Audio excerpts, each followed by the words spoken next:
So that's, normal lead time for us. We're still seeing some improvement in supply chain and things like that. We've talked in the past about regulatory environment. Saw some emails come through today that said California had abandoned the advanced clean fleet regulation, which was going to be a purchase requirement for electric vehicles. So I think we'll see more to come in terms of what that means to California, as well as any states that would have been opt-in to that. But that's sort of something that would have been relevant to this industry for the future. And certainly it's related to the new administration and the probability of getting things done anyways. Probably the second big question that I'm spending a lot of time on and don't know a ton is tariffs and what does that mean? So, from our view, we're working with some joint association teams to make sure that we're putting our word on the street that we are opposed to the tariffs. We're produced in Canada, so there'd be impact in terms of production from Canada. Working through congressional delegations as well as the governors in the states where we're part of. But essentially, as I understand it, there could be there's two paths, and it will possibly happen. So it's not like it can be avoided. One would be there's an executive order shortly after the inauguration that would implement in some way the tariffs as they've indicated.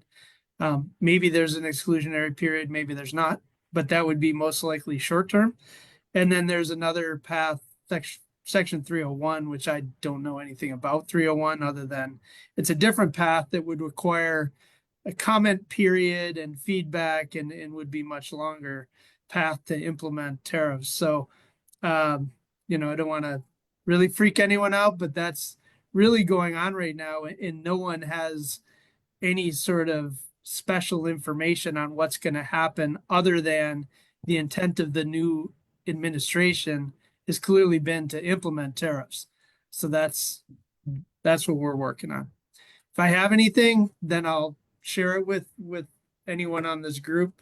And there'd be a lot of frequently asked questions like, hey, what if I've got a bus on order, or what if I've got this or that? So I'll put that together as I know more and share it with people. All right, Brent, thank you. And definitely keep us updated when you. Yeah, and if anyone's hearing anything, feel free to send it to me, or we know we're aligned with a lot of industries, manufacturing, et cetera. So we're going to see similar approaches. We just don't know exactly where everyone is on their path for that. Mostly right now, it's education and opposition. Okay, thank you again, Brent. Hey, Brett, I have a question for him really quick. So if from California, Burton, if I have used buses, am I still able to sell my buses in California, or do I have to send them to sell them outside of California now? I don't think it would impact used buses, but I'll take a note of that. Please let me know, because obviously these fires, I'm gonna have to start making some moves here because my went back to COVID. Yeah, there are certain regulations about the years relative to EPA requirements. Okay. Those wouldn't change, but it would basically change future purchases wouldn't necessarily be required to be electric or any percentage of those electric as I understand it now. But I'll make a note and get back to you, Kevin. Okay, thank you. All right. Thanks again, Brent. Next up is Barry Trabb from Complete Fleet. Good afternoon, everybody. Not much to report. There are new rebate programs with Ford and Lincoln. So that's helpful, reducing the price and applying that as far as your down payment goes towards Ford or Ally credit. Volvo is still discounting their vehicle down to $46,495. 2025 Volvo S90s. Same exact car. There might be some technology changes. That car, there will be a decent size price increase, sort of in the $51,000 range versus $46,495 range. In addition to that, happy to report with Sean Glasgow's help and Kevin Brewer's help, we were able to secure allocation for the NLA. NLA now has a cap program for Suburbans. So there will be a discount just for NLA members. And along with that, the biggest thing is allocation. So we're happy to report that through Sean's help and Kevin, there'll be several dealers that will be able to secure allocation, which was the most difficult thing with Suburban and GM. Are So these the new 2025s that you're talking about? that's correct, Brett. All right, the new body, the new model, sort of. Yes. Okay. We get quite a substantial amount of allocation, if I'm not mistaken. Yeah, I believe it's 40 for one dealer and 40 for ourselves. So Great. it's a nice number. And this is kind of reminiscent of what Lincoln did a while back, dating myself back in the 90s. You had to be a member to get a discount. So I'm seeing this as a win-win, not only to have the vehicles and have allocation, but if there are people that need it and they're not members, they're going to have to join the NLA to get that discount. So again, win-win. Yeah, and that discount's gonna definitely save them on their membership, whether it be $500 or not. So it's definitely Yeah. well worth it. It's a cap program of, I think, $1,000 discount, but the allocation is the most important part. So happy to report that. Awesome. And again, thank you, Sean, for your grassroots and helping getting that going. Barry, it do was you a know when wheels may be on the ground with that? We just started putting orders in the order bank, Jay. So we can discuss that offline. But you're probably March-ish, early April. Just depends on how fast they pick up our orders. Gotcha. Yeah, for everyone that's interested, start getting your orders because the allocation, you said is about 80 plus vehicles. So Right. It's not a lot, but it's certainly 80 more than we had. Right. So nice going. Thank you. yeah. Okay. Well, thank you again, Barry. Kiara, did you have a question? I saw your hand up. Yeah, thanks. Yeah, I just wondering, do those deals cross border or is it just within the US? I believe it's just the US. I'll confirm, but as far as Ford, Lincoln, Volvo, it's US. That's typical. Okay, all good. Thanks. You're welcome. Okay. All right. Thanks again, Barry. Thank And you. and last but not least, our show partner, Chris Weiss from Chauffeur Driven. Thanks, Brett. Good afternoon, everyone. It's hard to believe that the show is only 5 weeks away. Sarah, I can see you blinking over there. But everything is coming together like a symphony, very nicely. Registration numbers are tracking significantly higher than they were for last year, which is great, considering that was a record year for us. The show floor is practically sold out. We have one vehicle space and just a handful of booths left, so that's a really great sign. Tons of great content from beginning to end, sessions, networking, all that. I'm sure Carl and Jason can dive into that a little bit further. Much appreciation and a big thank you to all of our sponsors, all of our exhibitors, all of our speakers, the show education committee, Kyle, Sarah, Jess, the NLA staff, the Chauffeur Driven staff. Just much thanks to everyone, including everyone who's coming to the show. It's a fever pitch. We're really expecting this to be one for the ages for sure. One thing I did want to mention, or a couple things, we changed our party night from Monday night to Tuesday night. And instead of doing it in a meeting room, which has been typical, we're doing it at Sherry's rooftop, or Cherie rooftop, if you want to be French. And yeah, it's got the best view you can imagine in the city, overlooking the Bellagio fountains, and it's just a beautiful place to have an event, and we're excited about that. We typically don't get to do things like that, so that's really nice. And yeah, we're approaching our cutoff for hotel bookings. So, anyone who has not booked their hotel, highly suggest you do it, because it will sell out. The rates will go up and you will be calling us. And so we're just trying to be proactive. And with this venue being so easy to navigate and everything being 100 yards from the elevator, you definitely want to stay on site. So beyond that, the dates are February 23rd through 26th. It's at the Paris. Very stoked to see everyone. Lot of great programming, and yeah, we're just expecting a huge crowd. So thank you for everyone who's helped and participated. All right. Anyone have any questions for Chris? Okay, Chris, thank you. And I think you guys are knocking it out of the park. Really appreciate your work on this, especially the numbers are crazy right now. And if you're actually listening on Facebook Live, book your hotel, get your tickets for the show. This is going to be the biggest, best show we've ever had. So thanks again, Chris. Appreciate it. Thanks, Rick. At this time, I'd like to draw your attention to the December 9th meeting minutes. Are there any questions or changes to these that you would like? And if not, I would like to get a motion. I'll make a motion to approve them. Thank you. Do we have a second? I see Carl's hand. Thank you, Carl. Any discussion? Any other discussion? Okay. Is someone speaking? I don't think so. All right. All right, then. All in favor of to approve the minutes? Aye. All right. If you're on mute, you can just put your hand up and Sarah will look. Anyone opposed?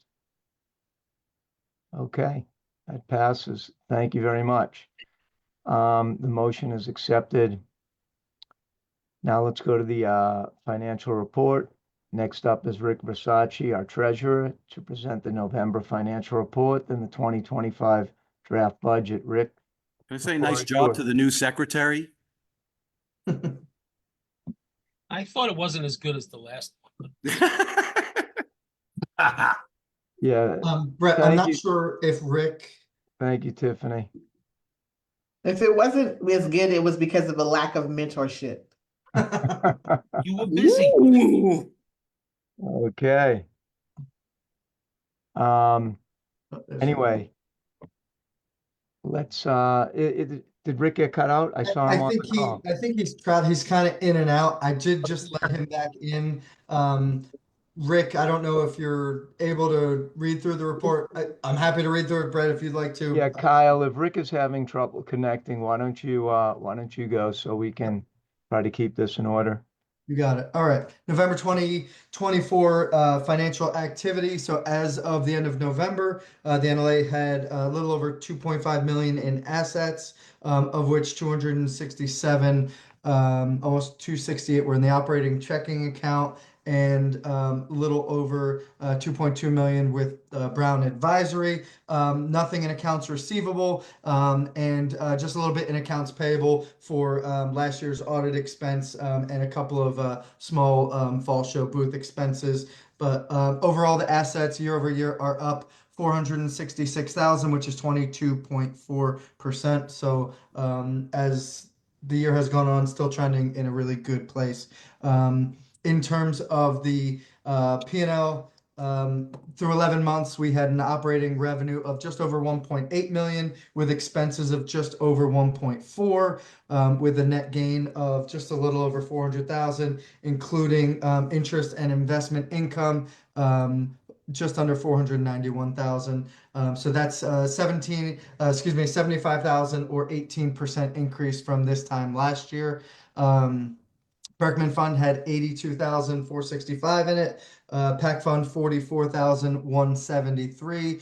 And then some of the breakdown, where we can see some of the discrepancies. So membership dues are from last year to this year are essentially almost 100% flat, up just over just under $5,000. Total revenue on the membership side is 823,000, which is up just shy of 9% year over year. And then, expenses on the membership and admin side are 900,000, about 33% higher than they were last year.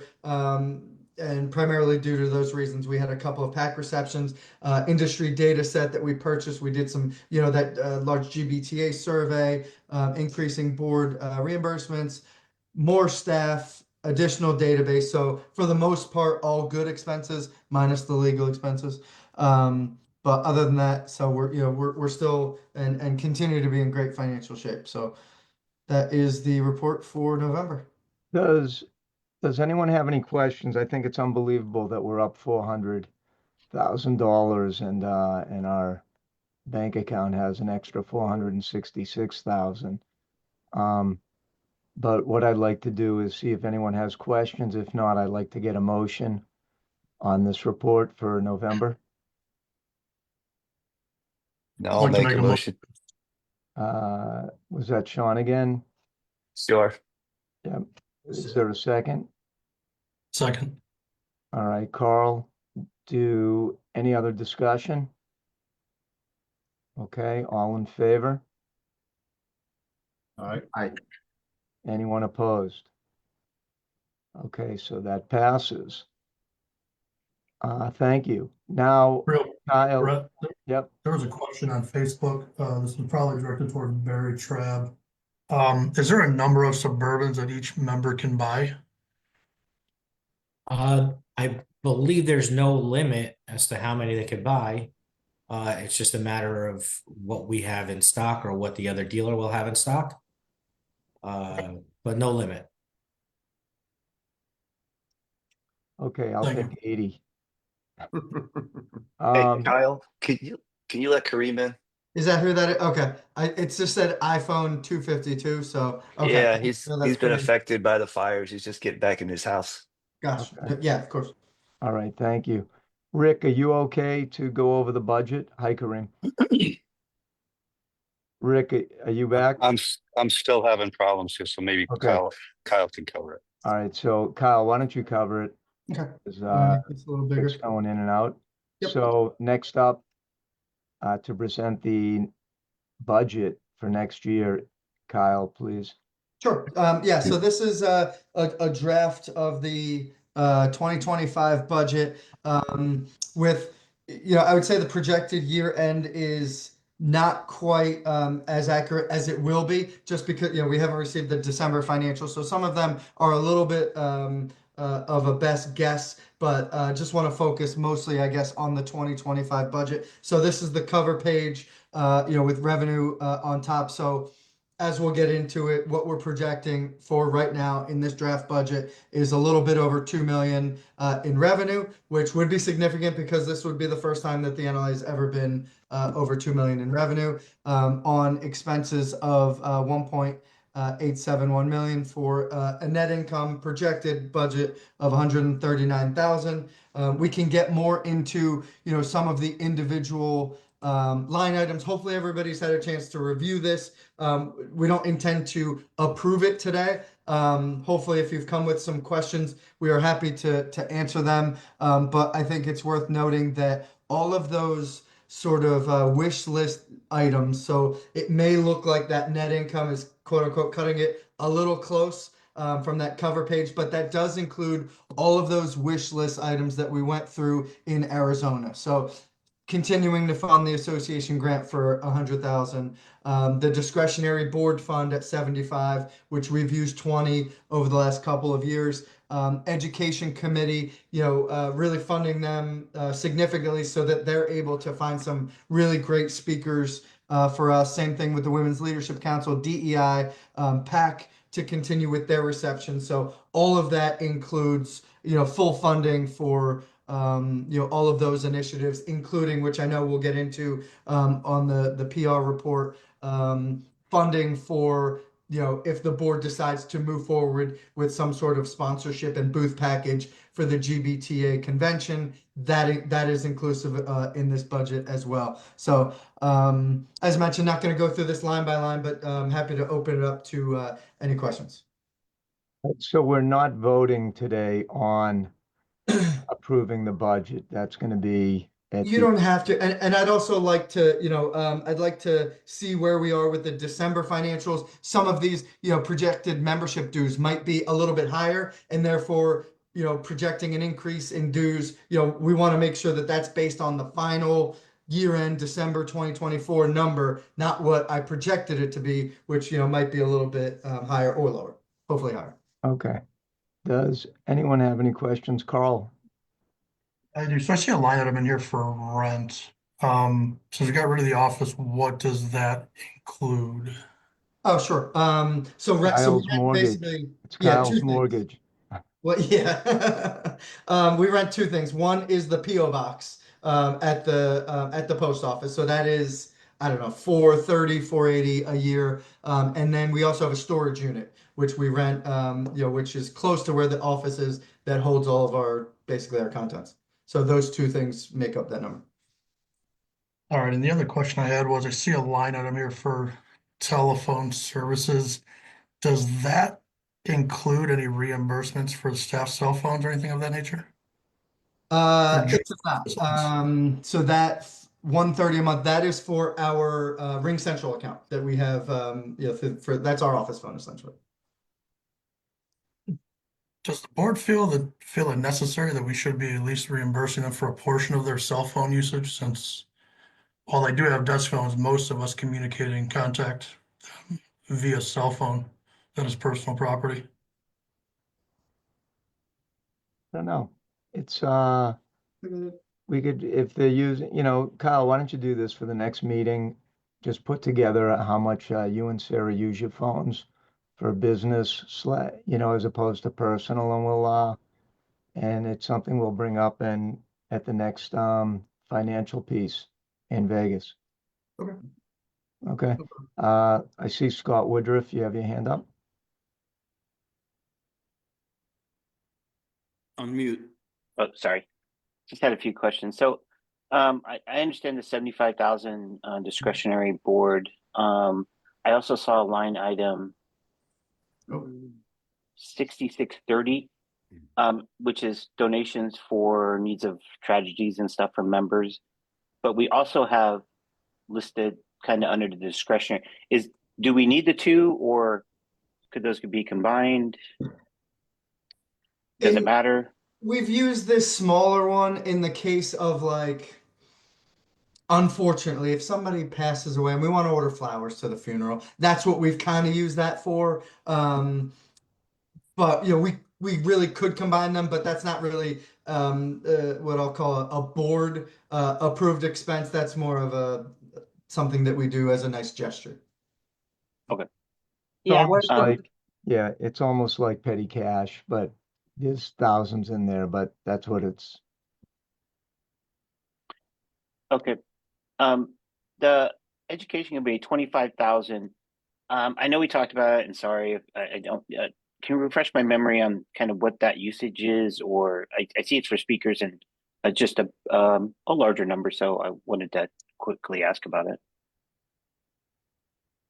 Yeah, I'm happy to, yeah, that was the request from the NLA Education Committee, which is tasked with basically hosting webinars, procuring speakers outside of the show. So basically that the NLA is doing, I would say, hopefully between 3 and 6 times a year. The first one we did was last year with the LinkedIn speaker. And in doing a little bit of research, that I think the LinkedIn speaker, she did 2 sessions and she was fantastic. I think her amount was 5,000 or 5,500. So finding really quality speakers that are putting time, energy, work into crafting their even though it's virtual, crafting it for our industry, it does, it's more expensive than you would think. I think this is, if you ask the education chairs, I think they, I don't know that they intend to use all of this, but I think that they didn't want to have to be sort of handcuffed. If they find a really dynamic speaker or a series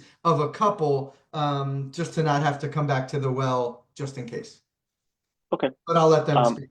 I'll let them speak more on that. All right, Scott, did you have another question? I just have one more, real quick. So the anniversary expenses under 6165, it doesn't really have a category. I see that 15,000, which I understand. But I also see it in 6675 on the Vegas show. 5,000 for 40th anniversary. Are those two separate 40th anniversary budget items, or? Not necessarily. So the one in the Vegas show is really, I meant to put in there because it's our 40th anniversary. We probably want to order a little bit nicer furniture. We're going to have, some other items that are because it's our 40th anniversary, but not necessarily, this item in here, which, I'd be shocked if we even, probably did 2/3 of that, is more, we want to order a really nice anniversary pins and other sort of giveaways at both shows, and just kind of taking stock after the Vegas show. But the booth, that's more of like booth stuff, not necessarily stuff that we're ordering, if that makes sense. Perfect. Thanks for your time. Yeah, of course. Okay, anybody else have a question about the budget? Did someone say something? I think it was a cough or a sneeze. Oh, okay. All right, so that's great. We will not have a vote today on that. We'll do that in Vegas. So thank you, Kyle, for going over that, and hopefully Rick is still with us. Now what I would like to do is, I just lost my place, so give me a second. Next, we're going to run down the committees that have met in the last month for a brief update, or in some cases, discussion and a potential motion. We will start with Tiffany, Sean, Kira with bylaws. So take it away.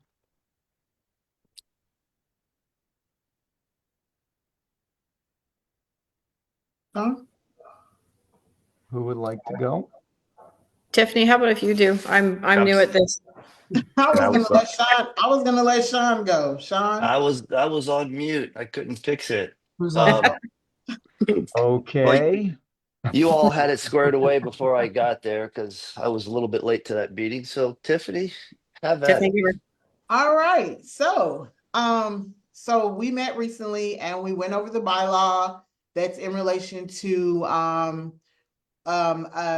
if a person is removed from their seat, should we hold a special election, or should we continue in the way that it was previously written, that the runner-up basically from the last election would take the seat? As a committee, we decided that we would prefer the special election route. We kind of were all on the same page as to that. And so we have some proposed language for the revision of the bylaw. So I'm sure everybody can see on the screen, but I'll just read it for posterity's sake. In the event a board director becomes ineligible, resigns, or is removed, or is otherwise unable to serve, a special election shall be conducted to fill the vacancy. The winner of the special election shall serve for the remainder of the unexpired term of the vacated position. If the vacancy occurs within 180 calendar days until the start of the next scheduled election, the seat may remain vacant at the discretion of the board until the next election, provided the board can still meet quorum requirements. So what we did here is the language basically is reflective of the fact that in the event that the seat becomes vacant in the middle of an election, we want it to make sense for the timing of the election. So normally we start the election process, I believe, in August. So let's say a seat became vacant in June. It may not make sense to go through the process of doing a special election. It may be better for the board to just say, we'll let the seat remain vacant until the next coming election.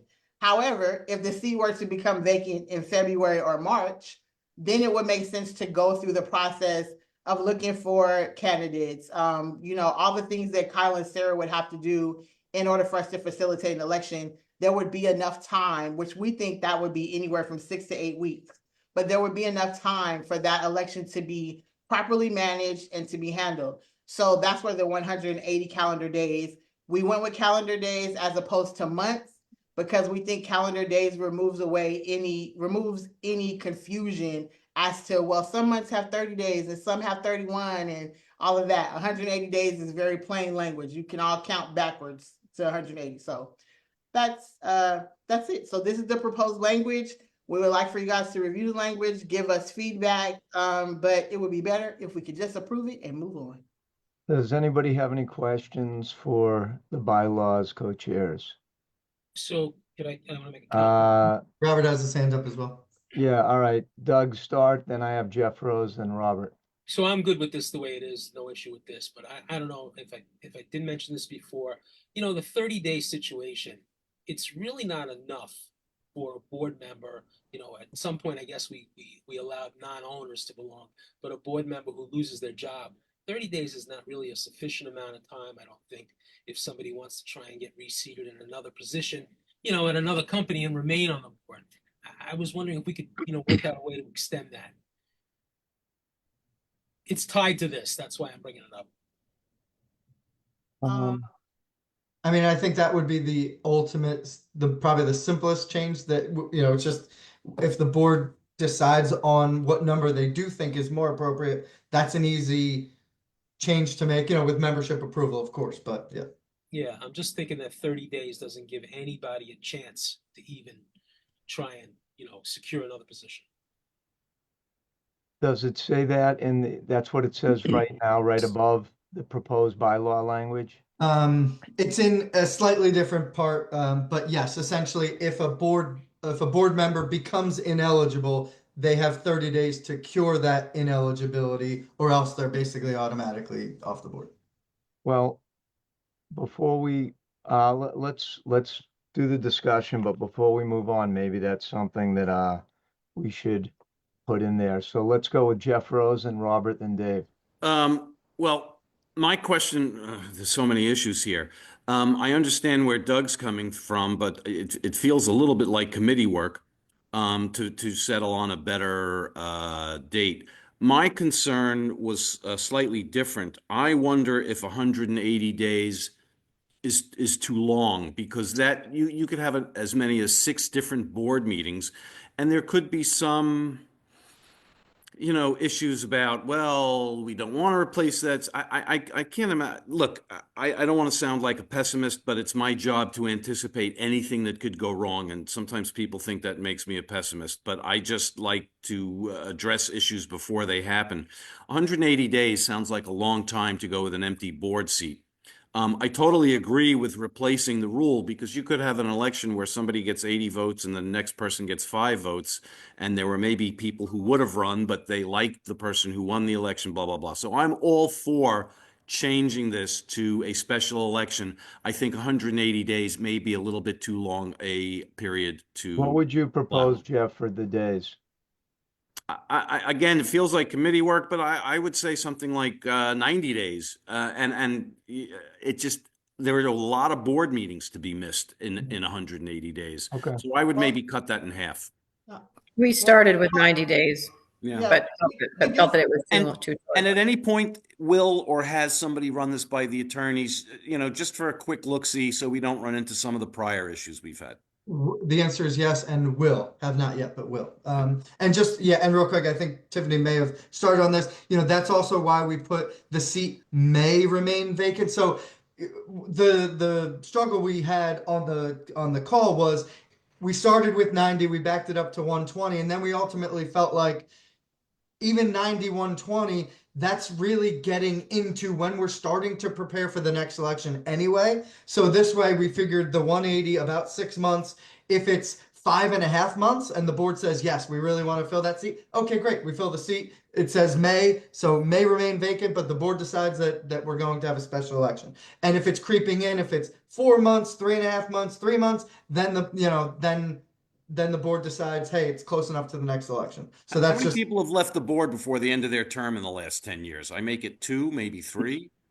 There's been a few different situations that have come up. Yeah. So, there's been a few. I can think of 3 or 4. I would say 5 or 6, probably. Okay. Well, yeah. So, let me go to Robert right now and then Dave. I think it should definitely be 45 days, because if you recall recently, we had a debate about counting days from when someone was leaving their employment, whether they actually was at their last day they worked there, or was it? Robert, can you clarify what you mean, though? Are you talking about where it says 180, or you're talking about the 30 days? I'm sorry, I'm piggybacking on Doug's point, I believe, where Okay. I think it ought to be altered as part of this to make it 45 days, that someone's got the time to cure, that they're no longer eligible to serve on the board, should they so choose. That would be number one. And I think 180 days is slightly excessive. I think 120 would be, I mean, I'm not married to that, but could go one way or the other. And then the other was just a simple question, whether there was an intent, why it reads, where it reads by saying until the start of the next election. Why does it just not read until the next election? I didn't know if there was any intent there that I was missing. Well, It because, just gives because it- the language, if you say until the next election, there's ambiguity there. Because the election technically isn't until the people have voted and the new person is, we know who it is. If we say until the start of the election, that means the election process. So whenever we send out the email and say, we're open for elections, we're taking candidates, that's the cutoff. So Yeah, we were trying to remove ambiguity. Yeah, as the much as passage doesn't state what constitutes the start of the election. Is it when the emails go out? Is when the nominating committee opens up positions? I think that the language does need to be tightened up. Okay. That was the basis for my question as to what would constitute the start of the next. All right, Robert, do you have anything else? I'm good, thank you. All right, thank you. Dave, and then Yeah, so I'm going to piggyback on Doug and Robert. I have to agree with Robert that 45 days is ample enough time to figure out what your next move is as an employee. But the other part of it is, let's just say, for instance, you have somebody who is on the board representing West Coast, but then works for a company that's on the East Coast. So now you are in fact moving their seat. So I don't know how to describe it, what I'm trying to say. Dave, they wouldn't be able to, if it was a Boston-based company and you're a West Coast candidate, not at large, you wouldn't be able to go to work in Boston at my company and keep your West Coast seat. Okay, so that maybe they're just, okay, thank you for that clarification. I just think that maybe we need to make sure that we document that if we're going to change the 45 days, but it needs to reflect, I don't know if it does or doesn't, but it should, so that's very clear to people. Mm-hmm. It's not just the fact that they have a job, it's the fact that they actually sit in a place. It has to be in that region unless Correct. it's at large. Yep. Anything else, Dave? Nope, thank you, sir. Okay, Joe? Yeah, that's a very good point, actually, Dave. I think we do need to add some language to clarify that and take away any ambiguity. I agree on extending the time period for an employee to remedy their employment situation. I'm not sure 45 is the right number, but if everybody feels 45, then that's fine. We should also specify whether those are, calendar days, business days. Is it from their last date of employment? So there's a number of things we should probably spell out. On the 180 days, the thinking was that if we were to go any less than that, and I know it sounds like a big number, but if you think about it from a timeline, if let's say somebody, let's say you choose 120 days or 90 days and somebody has to vacate their seat within that period. By the time you do the election and go through the process, you're running into the next election already. So it really didn't make any sense. And that's why we backed it up to 180 days, because you just need that time. It's taking 6 to 8 weeks, you said, Kyle, to do the election? Yeah, in a perfect world where we're doing everything we need to do and marketing it properly, yeah. Right. So by the time you do that, if you even go 120 days, now you're going to elect somebody that's going to be in the seat for maybe 3 or 4 months. There is a provision there for the board to have discretion so that there is no issue with any quorum requirements. But to have somebody sit there for 3 months, even 4 months, and then there's another election anyway, it didn't seem to make sense to us. So that's why we went with the 180. All right, thank you, Joe. Robert? Did I lose you, Robert? Then you, Scott, after Robert. Robert, you're on mute. So the question would be, is what determines, and I don't know that it's clear in the bylaws, determines where that company is, what region someone gets to run from. So in my company, we have offices in different regions. And if I decide not to run again, but somebody who works for the company who lives in a different region, could they run from the region they live in? Or what is the determination? Is it where the headquarters is? I don't think that's spelled out very, maybe it is. I don't believe it's very clear in the bylaws. You know, that's very interesting because we had someone run this in the Northeast because their company is based in the Northeast, but they do not live in the Northeast. And the way we have so much remote employment, that's interesting. And if you do have those different offices, that should be specified too. I would think my assumption on this is that it's where the headquarters is, but then again, your headquarters could be in New York and you're a California operator because that's where it is. I don't know. That should be clarified also. Because it's ambiguous at best right now. Yeah, no, that should be clarified. I agree with you, Robert. So these are all good points that we're making. Scott, I'm going to go to you and then we'll try to move on. I'm just trying to understand. So I understand the election, what we're trying to propose here, but is there an issue we're trying to address? Like, did we have a problem with the way it's currently written? I think Jeff, I don't know why my video just went off. I think Jeff said it best that if we have someone that runs for an office and they run and let's say there's two people and someone wins 99-1, why are we, and a lot of people might not have run for that seat knowing that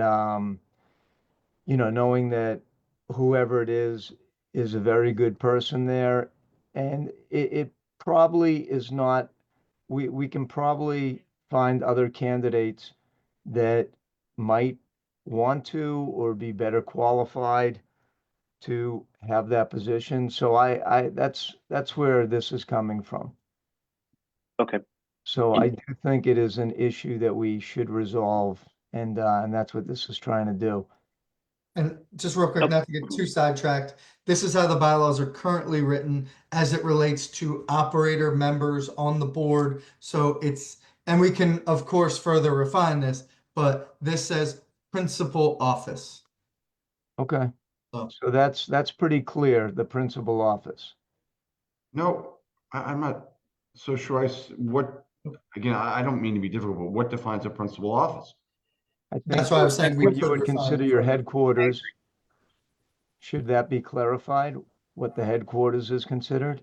Yeah, and all it says is that the headquarters should be in the United States. It doesn't refer to state or region or multiple office entities. Well, it further clarifies it after that. It's just saying there's 12 regional board members in the United States, and then it clarifies these are the regions based upon the states. So that's just the opening sort of statement about that. So I see three different things here. We can vote on the bylaw as it's proposed right now at 120 days. We can choose to possibly change the 120 days, even though in that bylaw, the way they rewrote it, as Joe said, it gives them the chance to make it shorter than 180 days. So, at their discretion. So it gives you that flexibility. And the other thing I think we should address is the 30 days moving it to 45. And the last thing would be to just say that it's either where someone's principal office or / headquarters is.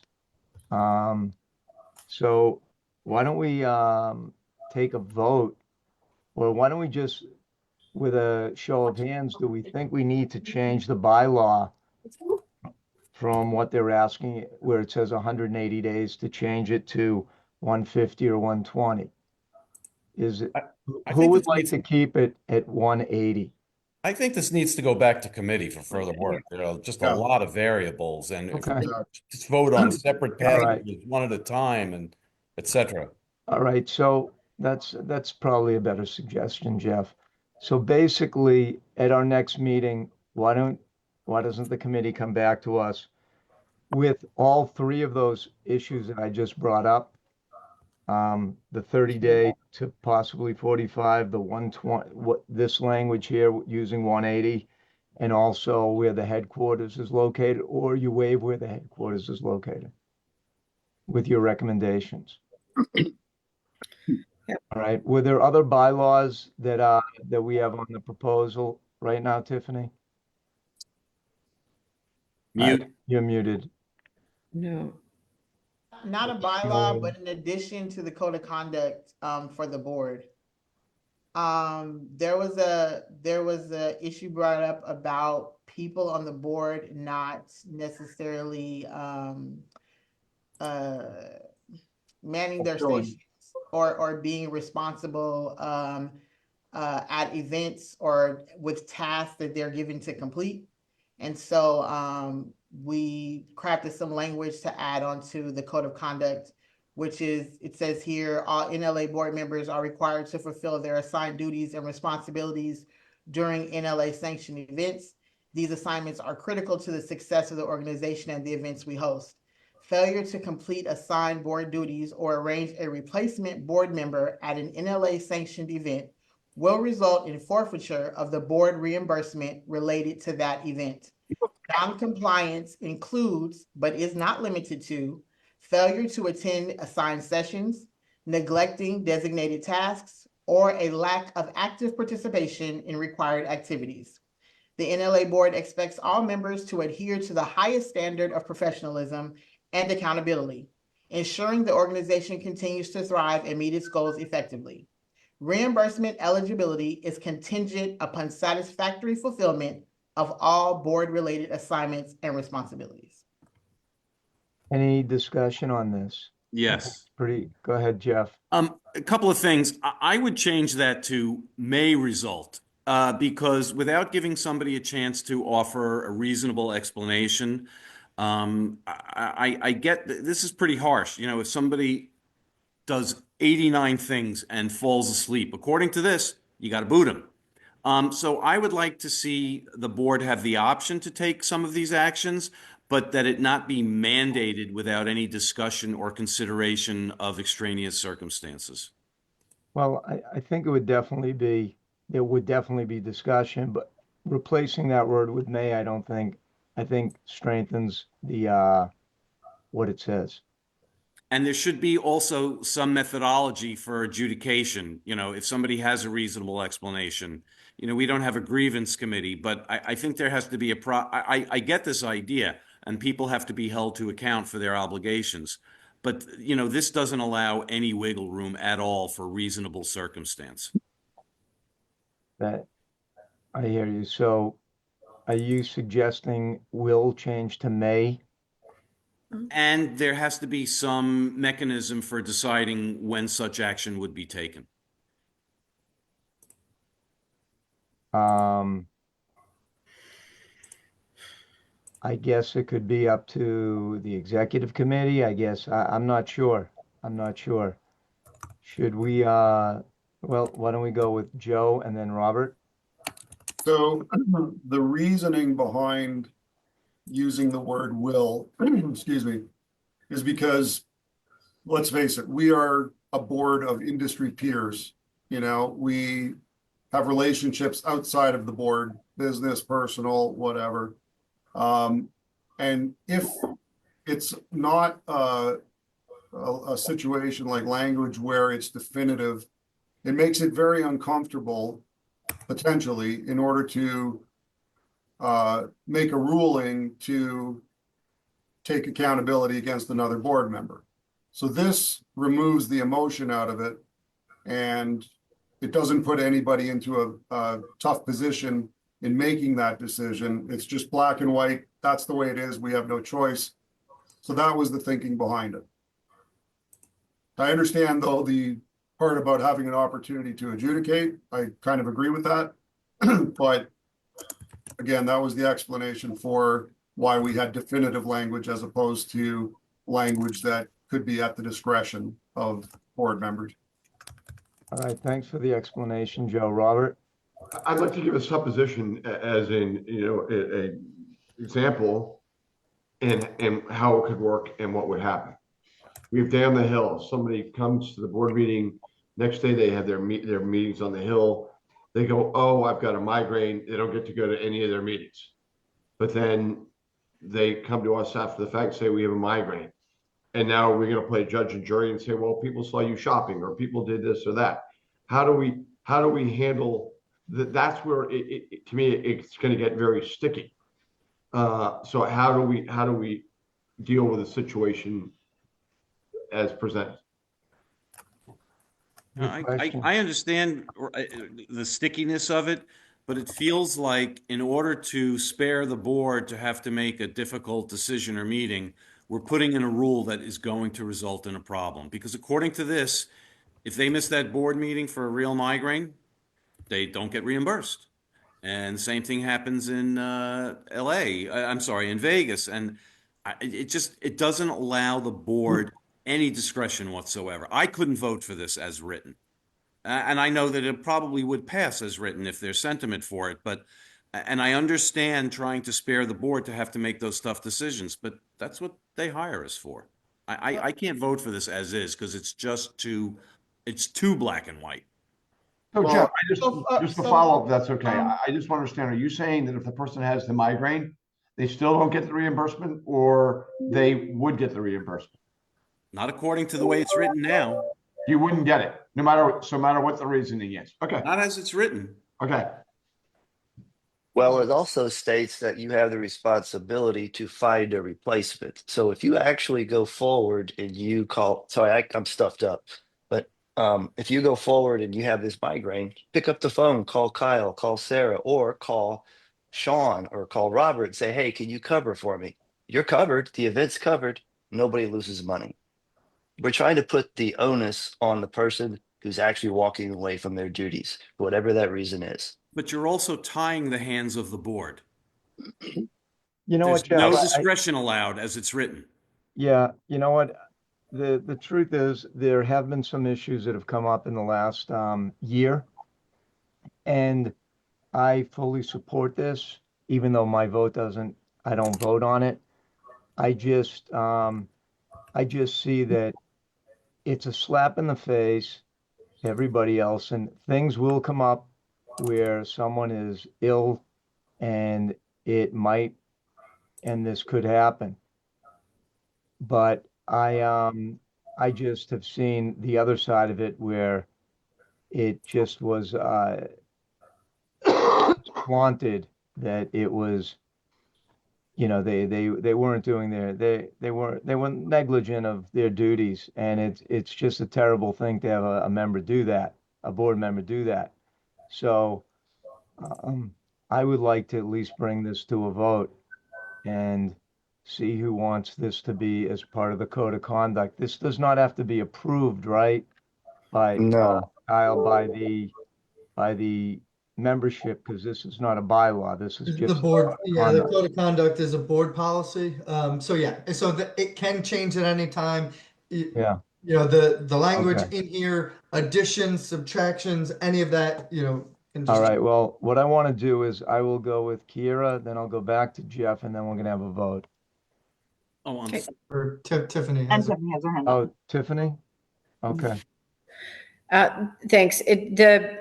The idea behind this is to fix a problem that has obviously surfaced in the last little bit. I agree that the wording should probably be changed to may instead of will. It would allow that discretion. Life happens. We are all busy. As someone who does suffer from migraines, I get it.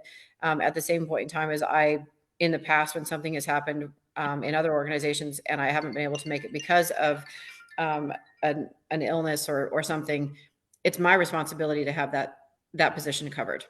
And I think we've addressed that in the wording. The idea here is for all of us to behave and act and take our responsibilities seriously. And this is literally just a fail safe in the background in case something falls through the cracks. Really, it's on us to make sure that we are doing things as we are supposed to. So I still support this in our policy. I do think that it needs to be changed from will to may. Okay, thank you, Kiera. And Jeff, did you put your hand down? Okay, so Tiffany, then Maya, and then we'll make a motion. I just have a question in the event that the motion doesn't pass. To the people who feel like it's it's too stringent, would you be more comfortable if it says something to the effect of the executive board, like the executive board would review the reasoning for why you did not attend and then make a ruling as to whether or not you would lose the reimbursement? Do you want to buff? Because I'm trying to figure out if we have to go back to the drawing board to rewrite this, what are you looking for? What would make people more comfortable if this is not comfortable? Yeah, Tiffany, Jeff just gave you a thumbs up that. Yeah, he's I think we're comfortable with looking for a little discretion so that each case is not treated exactly the same, whether somebody's sloughing off versus somebody who was ill, or I'm just saying it doesn't allow the board any discretion whatsoever. But would it be okay if that discretion was only in the hands of the executive board? If for instance, however it comes to our attention that this person didn't do whatever, would it be okay if the executive board said, okay, it's come to our attention, they did not do this, we're going to meet with them, they gave us whatever the reason they gave us, and this is what we came up with? Do you think that it could rest there? Because from what I've seen, it won't. I think that people will just, well, you thought that was a good reason. I didn't think it was a good reason. How are we going to, where are we going to draw the line, basically? What is it okay if the buck stops at the executive committee? I don't see why not. I think it's what you're doing is it could be the executive committee, or it could be any committee. The other committee could be the Membership. not the membership. Yeah, no, not membership. It could go to this bylaw committee that wrote the policy. That's what I was going to say. The bylaw committee would be the one It could go to the bylaw committee, but we don't know if the bylaw committee will have exactly 4 people. We do know the executive committee will have 5. So there will be a vote of, an odd vote. So just do the I think executive the committee. exec committee could be the answer. And one more person I want to get to is Maya on this, then we're going to move on. No, we don't have to. We've already discussed it. So my suggestion would be with the executive committee, and it should be May based on final determination from the executive committee. So if we change that word to may, and we say after activities with the how did you phrase it, Maya? Based on final Final determination. determination. Based on final determination by the executive committee, we change event to will, and based on final determination by the executive committee. Is that something that we can get a motion and vote on? Yeah, can I make one last quick point? No. This is going to address No, go ahead, Jeff. I'm kidding. This is going to address monies that have already been spent, and it's going to be difficult trying to compel somebody to send money back. I would merely suggest No, the that if money some- comes in afterwards, Jeff. Right. It's a reimbursement. The money comes in as a reimbursement. I understand, but what I'm saying is if somebody has spent the money with the expectation of reimbursement, I would suggest that it be that you don't get reimbursed for the next show. All right. I'd like someone to make a motion on what we just discussed a second ago, May, and then it would be based on the executive committee's final discretion. Would anyone want to make a motion on that? I'll make a motion to accept that with the. I just want to point out that you could have 5 or 6 different violations at a show, and that's going to be a burden on the executive committee to have to listen all of these excuses and reasons. If you're willing to do that, executive committee, I'd like to hear from you. It's their job, Sean. If you have 5 or 6 of those, then you're going to make this is going to say that If you have take 5 or back all their 6, reimbursements.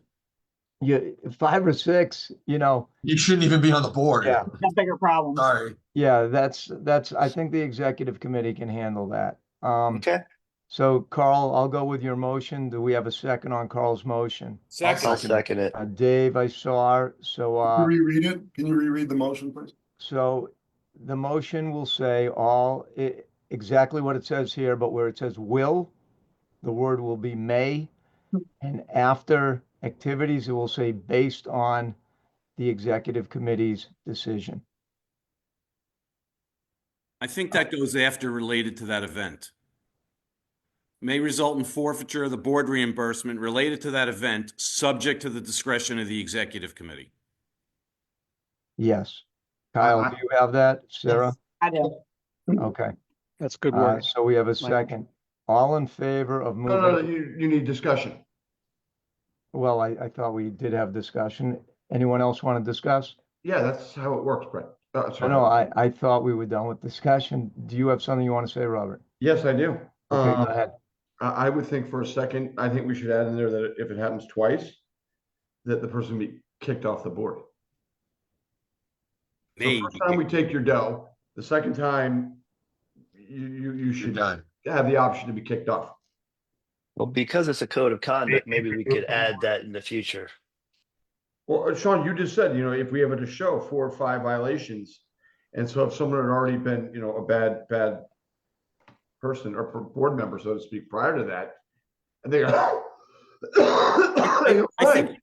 I think Sean was referring to 5 or 6 different violators rather than Yes. 6 violations by one person. Either way, Because the someone- board if would have to somebody- deal with 6 separate cases. I understand that. Thank you. But my point is that if someone says, well, I don't really care about the money, I'm going to do what I want to do. So take my money. I personally think they should be removed from the board. Oh, you're not going to reimburse me? Okay, I don't care. I'm still not going to go to the sessions I'm told I need to be at. And I'm going to show the meetings I want to go to and do what I want to do. So you don't reimburse me, do I care? I would agree with that. I would agree, and I would love them to say it the same way Robert just said it. Yep. Okay, We so just do- why don't we wait 1 second? Kyle will put it in. Okay. And we'll take another look at it, and then we'll get a motion on the exact wording. Can't we just do 30 lashes and call it a day? We're not that lucky, Joe. So is this language we are adding at the end of all of this for subsequent violations? Like something, I was typing, something like subsequent violations may result in termination from the board, something like that? Multiple violations? In between those 2 paragraphs. Because I mean, the last paragraph basically sums up as exactly what this is about, why we're doing it.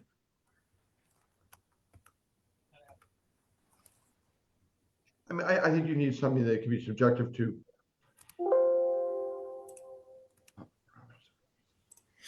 You don't get reimbursed, plus. Sad you had to put so much time into this. It could be removal of the board.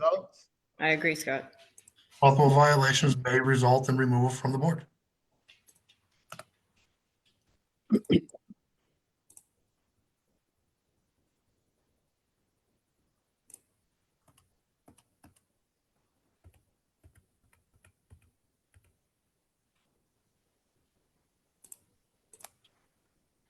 What's a better word? Would this also Or be repeated? Multiple, repeated, Multiple.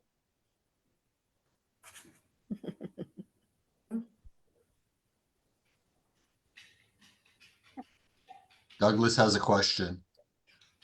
I was just going to make a comment, for those watching at home and, wondering what this is about. I can tell you that this has been a real struggle for a very long period of time where, you put together a show, you work on all these events and these things, and there are board members who are assigned tasks and times and they don't show up for it. It's a struggle.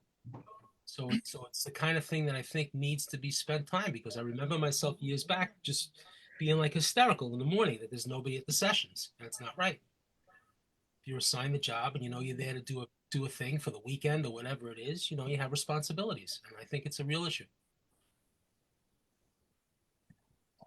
I just wanted to explain that to the people who are watching that don't really know what this is about. Do we want to put a time frame on the multiple violations in a certain time frame, or is it? Oh boy.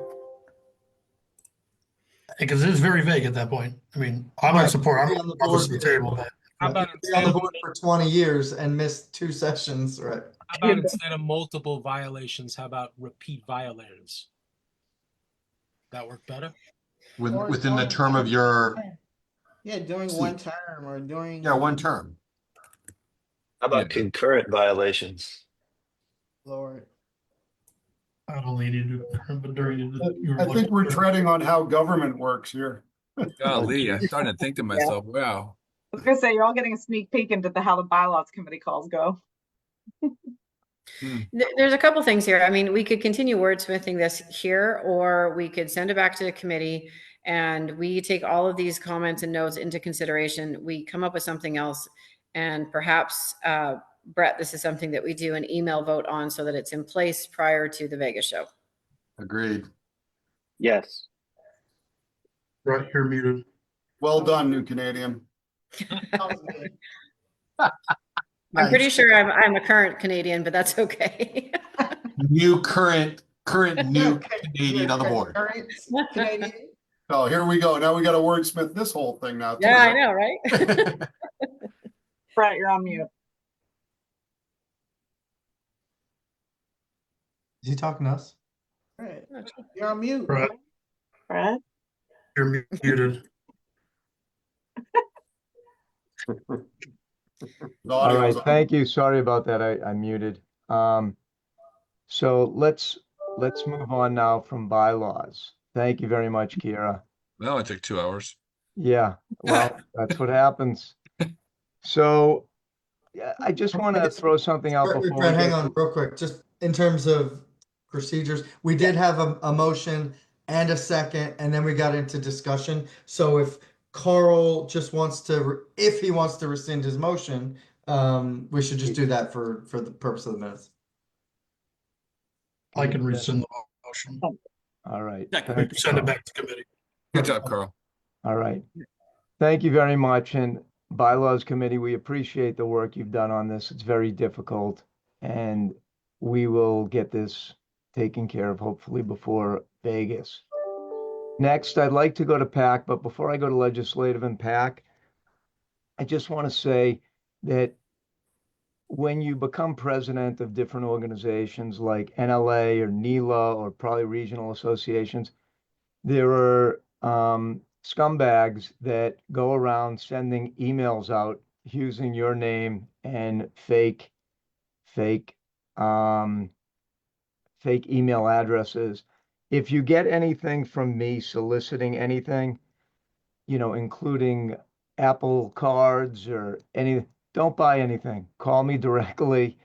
I am not sending out emails to anyone soliciting anything. So if it looks fishy, it is fishy. And I used to get them from Robert and Gary Buffo. And one of my favorite meetings was when I forgot what his name was, from New York, came up to Gary with like 5 cards. He goes, I couldn't mail them, but I brought them for you. And Gary's like, what are you talking about?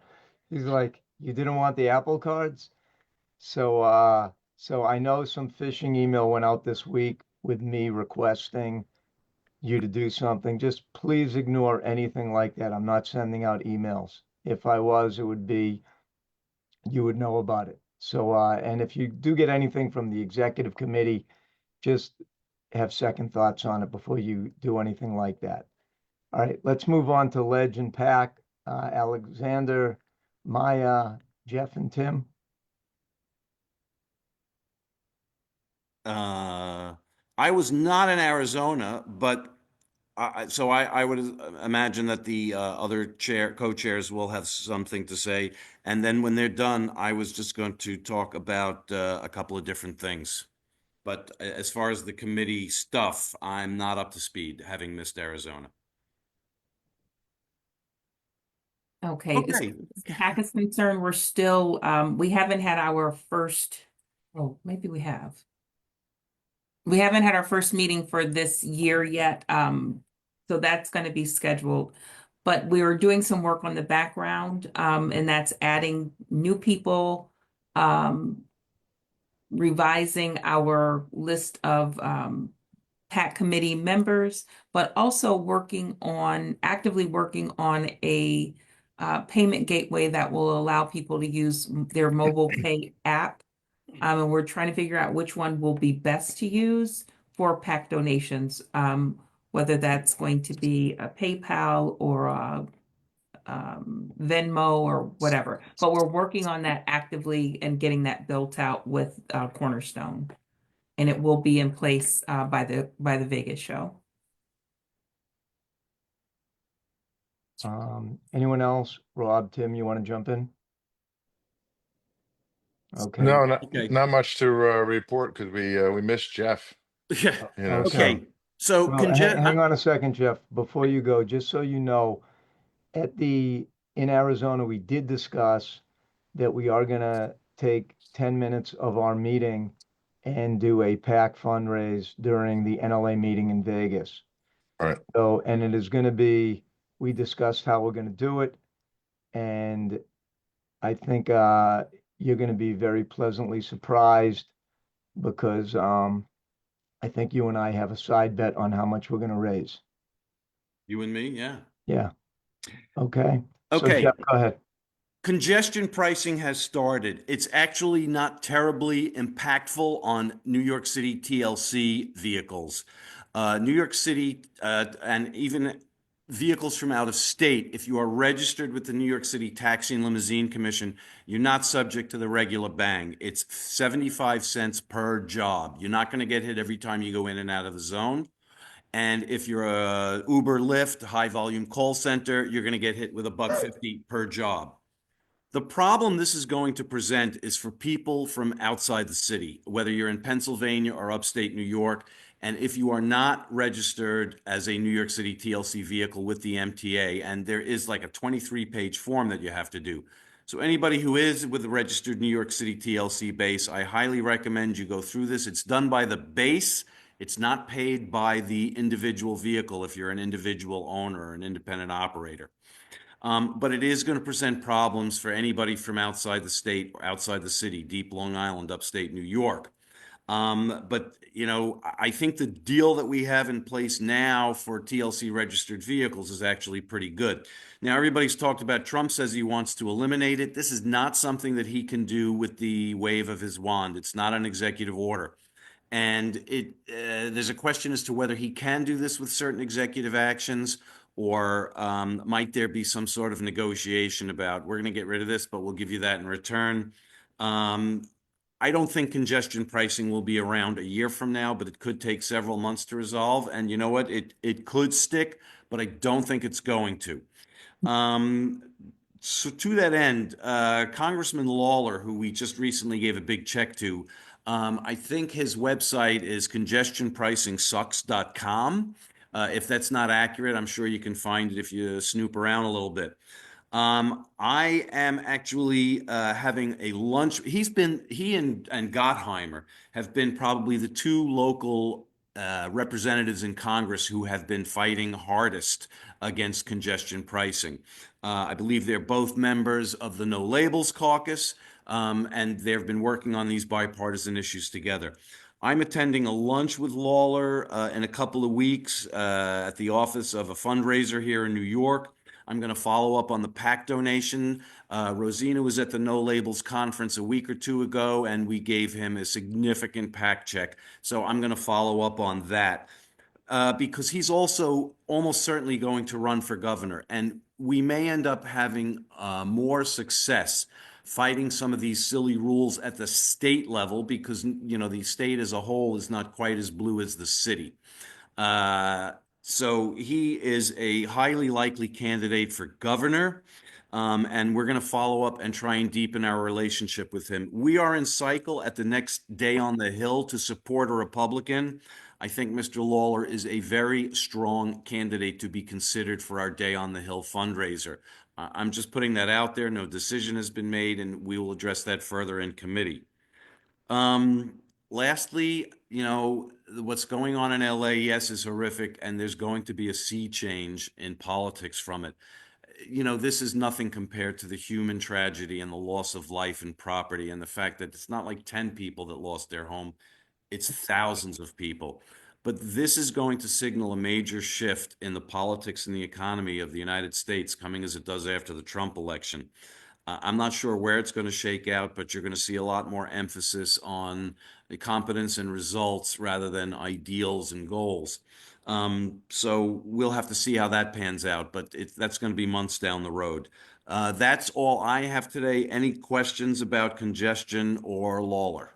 I actually have a question, then Doug, you can go. My question is, the companies that are in New York, that are Long Island based, that are Westchester, not just way up, just Westchester, Connecticut and Jersey, do a lot of business going in and out of New York.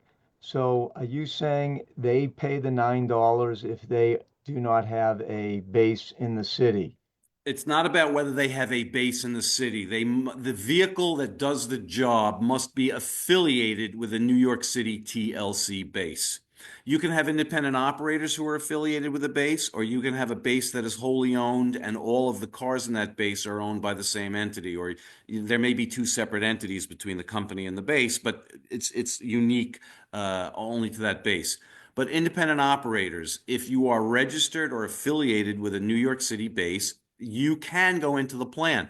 Now you have to file that paperwork. It's like a 23-page form, and you have to file that paperwork with the MTA.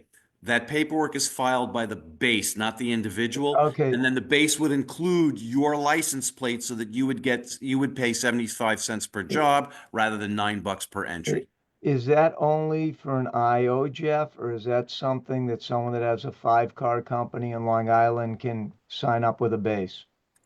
No, because they are not adding any additional vehicles. You can get a base if you can find other TLC vehicles that are willing to affiliate with your base. I got you, because they have the cap. I got you. But you cannot add any new vehicles. Let Okay. me clean it up so you understand exactly what's going on here. You have to have first New York City TLC license plates, which are no longer available. Not true. Yeah, I cannot register. No, but like for instance, Empire CLS. Oh no, that's right. I don't think Empire CLS. My understanding is I cannot register. It is $9 additional for my clients to go into the city right now. $9 additional. For Right, because you don't have a TLC base, right? New York City TLC plate you need first. No, not true. Empire CLS has all Jersey plates. But he has and a New York City affiliate he has base. a TLC, so he's only 75 cents for congestion pricing. We are It's $9, not, and there's no way that I could become 75 cents. that's because you don't have TLC, correct? So would it be best if we got some clear-cut information from Matt, from our team that we deal with for I these stuff? think we have it, Dave. We're pretty clear, Dave. I mean, I can answer every question so far. There's not a lot of discrepancy here. Well, I think we should put it out there to the mass, to the membership in an email mass that we could explain the points that they should know, because I called Jeff Rose about it because I wasn't sure. And so he clearly explained it to me, but I think it might be if we could, sorry, I'm going to say this, but keep it simple, stupid. It will be a lot easier for a lot of people. Any FHV license holder, okay, gets the exemption. And if you don't, No, not true. You have to be registered with the MTA program. You're not automatically grandfathered into it. So yes, everybody with a New York City TLC license plate is eligible, but the base with which you are affiliated must file the paperwork with the MTA and include your license plate in the listing of all plates affiliated with their base. Correct. Okay. All right. Maybe at your next committee meeting, you can sort of give us a one-pager on it that we can disperse. I can write up a one-pager for you. Yeah. If you want to have one. I've got a New York City congestion pricing primer that gives all the different phases, the different vehicle classes. I'll get that over to Kyle and Sarah, and they can distribute it out. I'll have them put that in the president's letter this week, so people can click on it and it will download. Yeah, it's very complete. It's very concise. It tells you about the crossing credits. Okay. So just factually, we pay $9 for like a sedan going into New York. Being a Jersey-based company, we do get a $3 credit though on the bill. So really, do you get the net credit effect is on the tunnel toll though? No, correct? On the tunnel toll, yes. That's the thing. If you come in from New Jersey, and this thing is just so complicated. If you come into Manhattan across the Hudson River through the Holland Tunnel or the Lincoln Tunnel, which are both downtown, you get a credit on your toll. If you come over the George Washington Bridge, you get no credit. Okay. And then I have, So It's because you're going directly into the zone. it would be good through to the have tunnels. that in writing so people have a clearer idea. Thanks, Dave, for suggesting that. All right, thank you, legislative and PAC committees. Let's move on to PR. So we do have, we have Rick, we have Jason Kaplan, and Joe Galino. Yeah, I'll do the Evans PR status updates. The recent media coverage, okay. Black Car News. All right. The NLA announces priorities for greater success in 2025. That went online December 24, and print, and January 2025. Also the Bus and Motor Coach News. The NLA announces 2025 priorities. It went out on December 17th. It went out on Chauffeur Driven, the NLA priorities for 2025, and also the Travel Daily News, the 2025 priorities. That went out December 12th. Pending coverage, that's pending. Business Travel Executive, January, February 25 issue. It's going to be meeting strategies. Ground for Groups and More. This piece will discuss how limo companies have been investing in group market for years with fleets of SUVs, vans, and buses, and also hone in on the last mile of meetings travel. Example, from airport to train station to the meetings venues, and how important it is for the meetings and travel planners and the arrangers to get that right, and how it can impact the rest of the meeting experience. Their current media angle, a new era for Motor Coach. They're going to target ground transportation trades, corporate travel trades, and national transportation reporters. NLA 40th anniversary proposed public relation initiatives. 40 years of limo exhibit. Partner with a transportation museum such as Peterson Automotive Museum in LA or the National Museum of Transportation in St. Louis to launch an exhibit dedicated to the history and legacy of the limo industry. And then also a visual timeline to create an infographic or time-lapse video to show a visual evolution of chauffeur cars over the past 40 years, leveraging to promote the NLA anniversary to media. And also charity, engage a driver safety related nonprofit or evolve the Harold Berkman Memorial Fund to support a cause or causes throughout 2025. And that's what Evans pretty much has on deck for 2025. That sounds very thorough and very good report, Joe. Thank you. Okay. Anyone have any questions for Joe on that?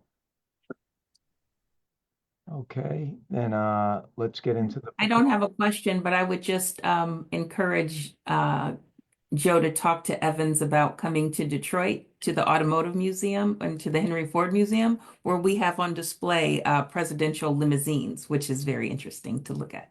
So okay, thank you. Thank you, Maya. Thanks, Maya. All right, Jay. Yes. All right. So as you guys remember, hopefully remember, in Arizona, we discussed sponsoring and exhibiting at the GBTA show.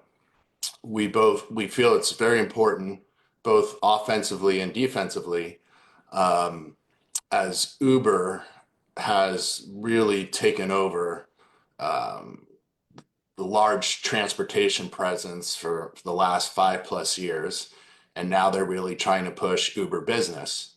So we want to make sure to get in front of these 1,000+ corporate travel buyers. and remind them about chauffeur car, duty of care, NLA, so on and so forth. And I know there was some concern about the most expensive package that we were discussing in Arizona in December.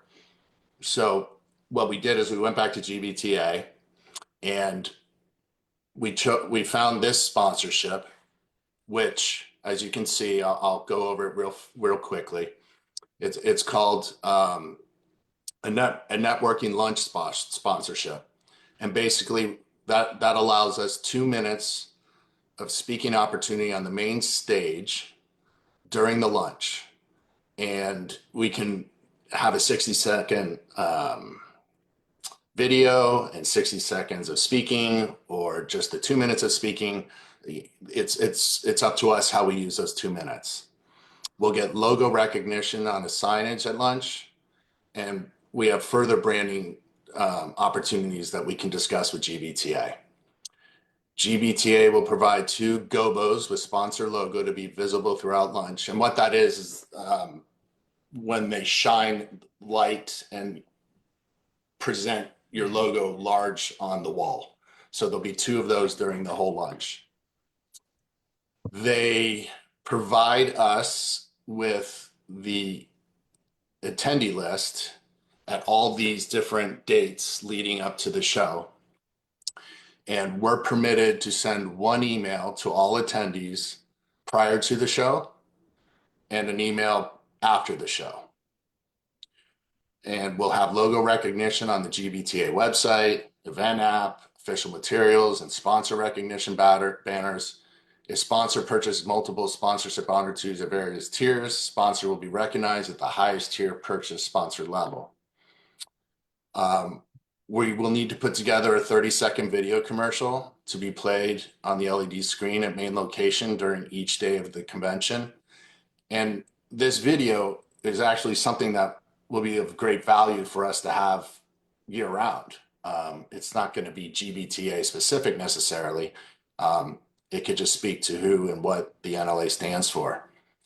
Company name recognition and convention agenda, and 3 complimentary supplier reservations to be redeemed by Tuesday, May 13th. So this package is normally $115,000. We were able to negotiate it down to $100,000. And there's another sheet that should show the ancillary costs that would be involved in addition to that $100,000. Do you have that, Kyle? Thank you. So as you can see, depending on the size of booth we decide to use for exhibit space, the price will be additional $38,000 or additional $48,000. And that would include all, this is our best guesstimate of all costs involved. And this falls well below what we already approved as a budget last year of additional marketing spend.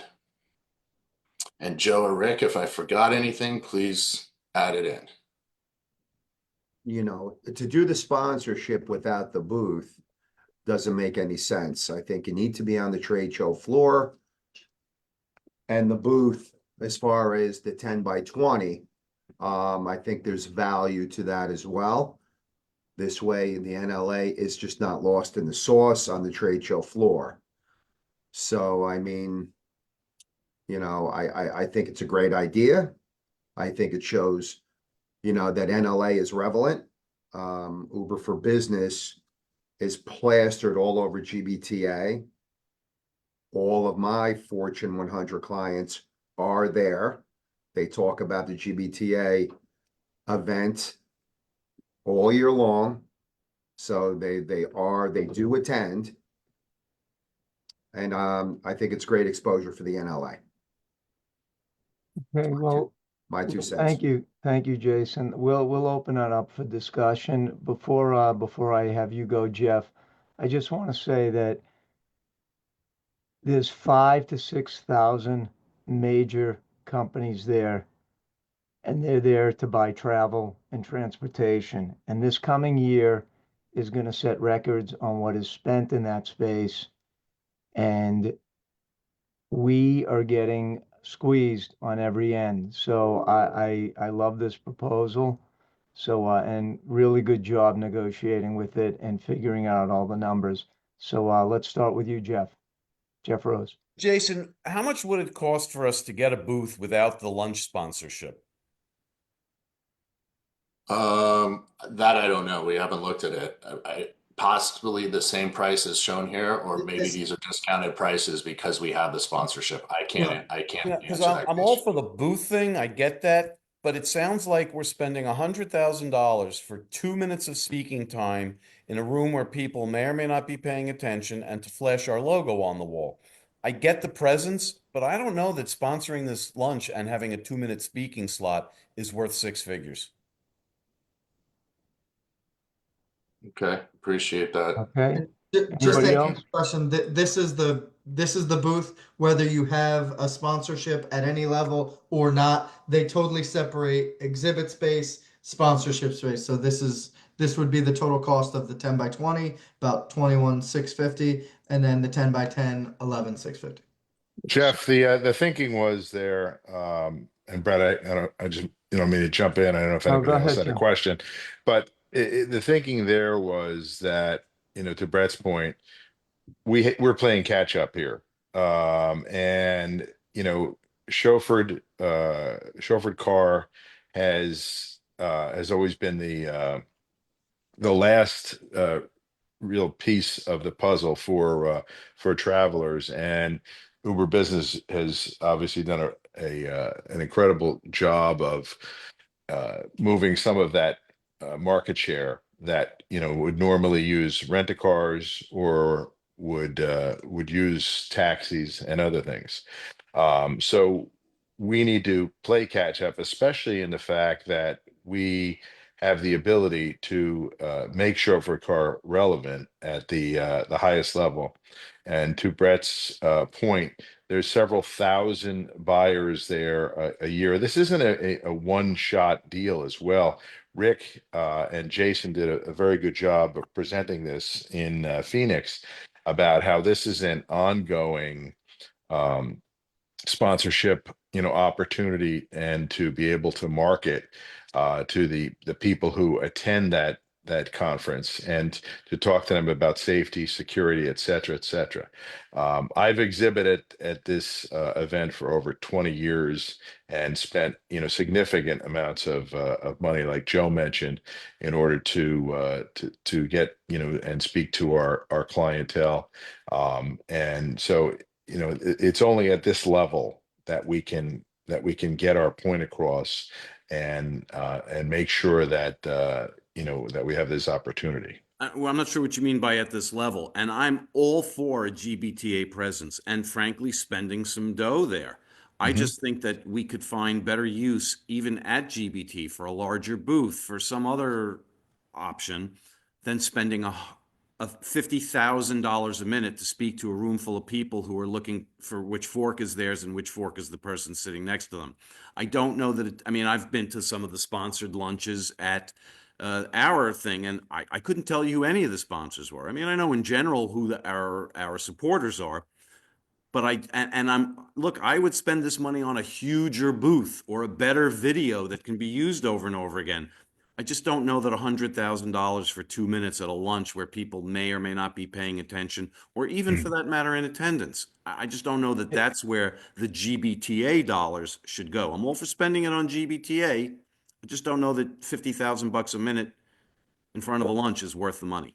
Just, Jeff, I've been at some of these shows, and there are other people on this call that have been at many more than me.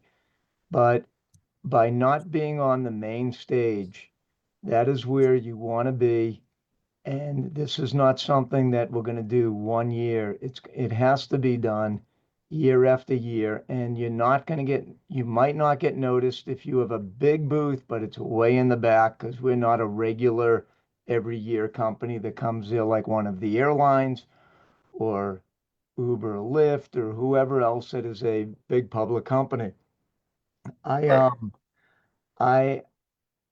After last year, I just feel the main stage I agree with what the committee's doing. I feel the main stage is something, even if it's a 2-minute video, pushing our industry about our service levels and what we do.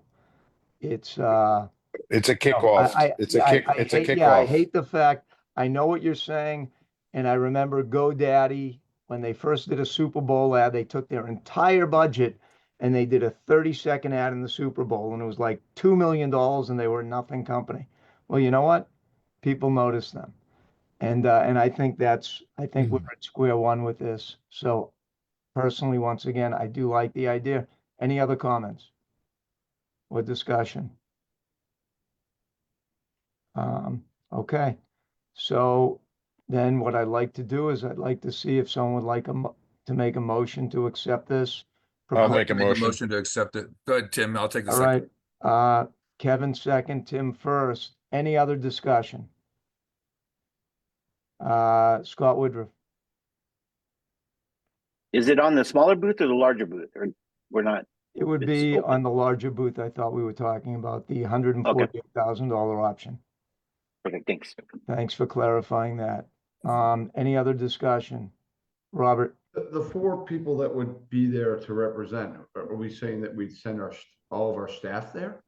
I'm a little confused on that. And to Jeff's point, I mean, I've been going to GPTA for many years, just like Tim, and had a booth, and I've been to that lunch, and imagine a ballroom with easily 1,000 people in it, maybe more, probably more. And usually they have a big keynote speaker that comes in and speaks. I mean, I've been there when George Bush spoke at it, or when other people, last year they had, the head of Marriott spoke. And then they had another guy who spoke and nobody paid attention to him because he wasn't that good. And people were speaking the whole time. I mean, I just think you need to really imagine a very, very large ballroom. And, the tables I sit in were GBTA local chapters is what they are. So we kind of divided to each different chapter that we have offices in. And when you're sitting there, a lot of times you're networking with the people that you're there with.